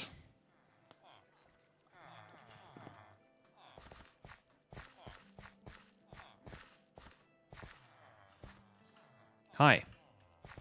Come here. I want records. One at a time, please. See if we can get one of them to ignore us. Yes. Nailed it. In before he just wanders over anyway. Excuse me. Hello. Jim Bob. Thank you. Do you smell zeppelins? It's a strange sense of smell you got there.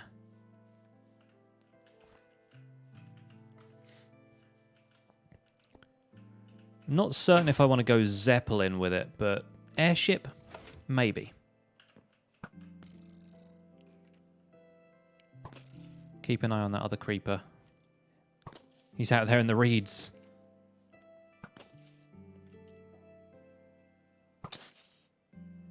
And boom. Nice. I don't think we've got Strahd before. Oh, I think he despawned. I think I was too far away. Oops. Weight is one of your favorite records in the game. What's mine? I'm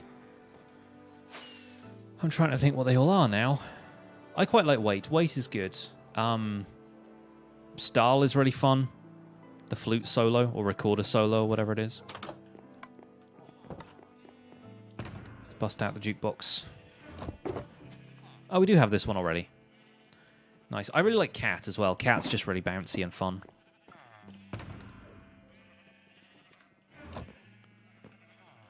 Twitch is being twitchy and your followed channels aren't loading. Yeah. Speaking of which, I think we're winding down here. I think it's probably time to wrap up today's stream and find somebody to raid. Considering that I wanted to build that little staircase and the market stall, but I want to give the market stall a purpose in a future episode. Oh, I'm sorry, Ace. I feel very bad. Like any time I'm about to wrap up my stream, someone's like, "Hey, it's my first time here. What's up? What are we doing?" And I'm like, "Ending my stream. I'm so sorry." But don't forget to drop a follow if it's your first time here, because we'll be back on Oh, okay, yeah, no, that's 100% gone. Why? We'll be back on Sunday to do a whole bunch more of what we're doing here. It looks like False Symmetry went live. Let's raid False.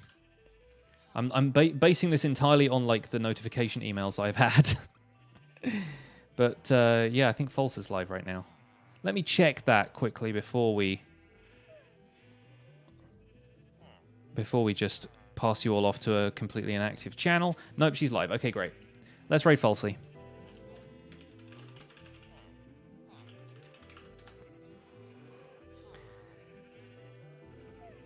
Is that going to let me do it? Is raiding broken? Is Twitch just dying? I cannot tell.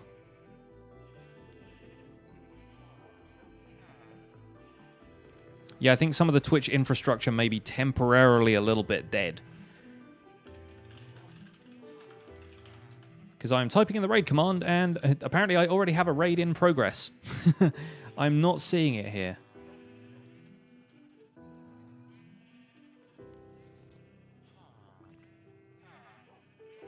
But anyway, I'm going to do this old school style in that case, because I do not know how I can activate the raid if I have not already done so. Raid and host. Okay, there we go. That seems to be working. So, I'm going to drop a link to Falsey's channel in the chat anyway, in case you guys cannot see this.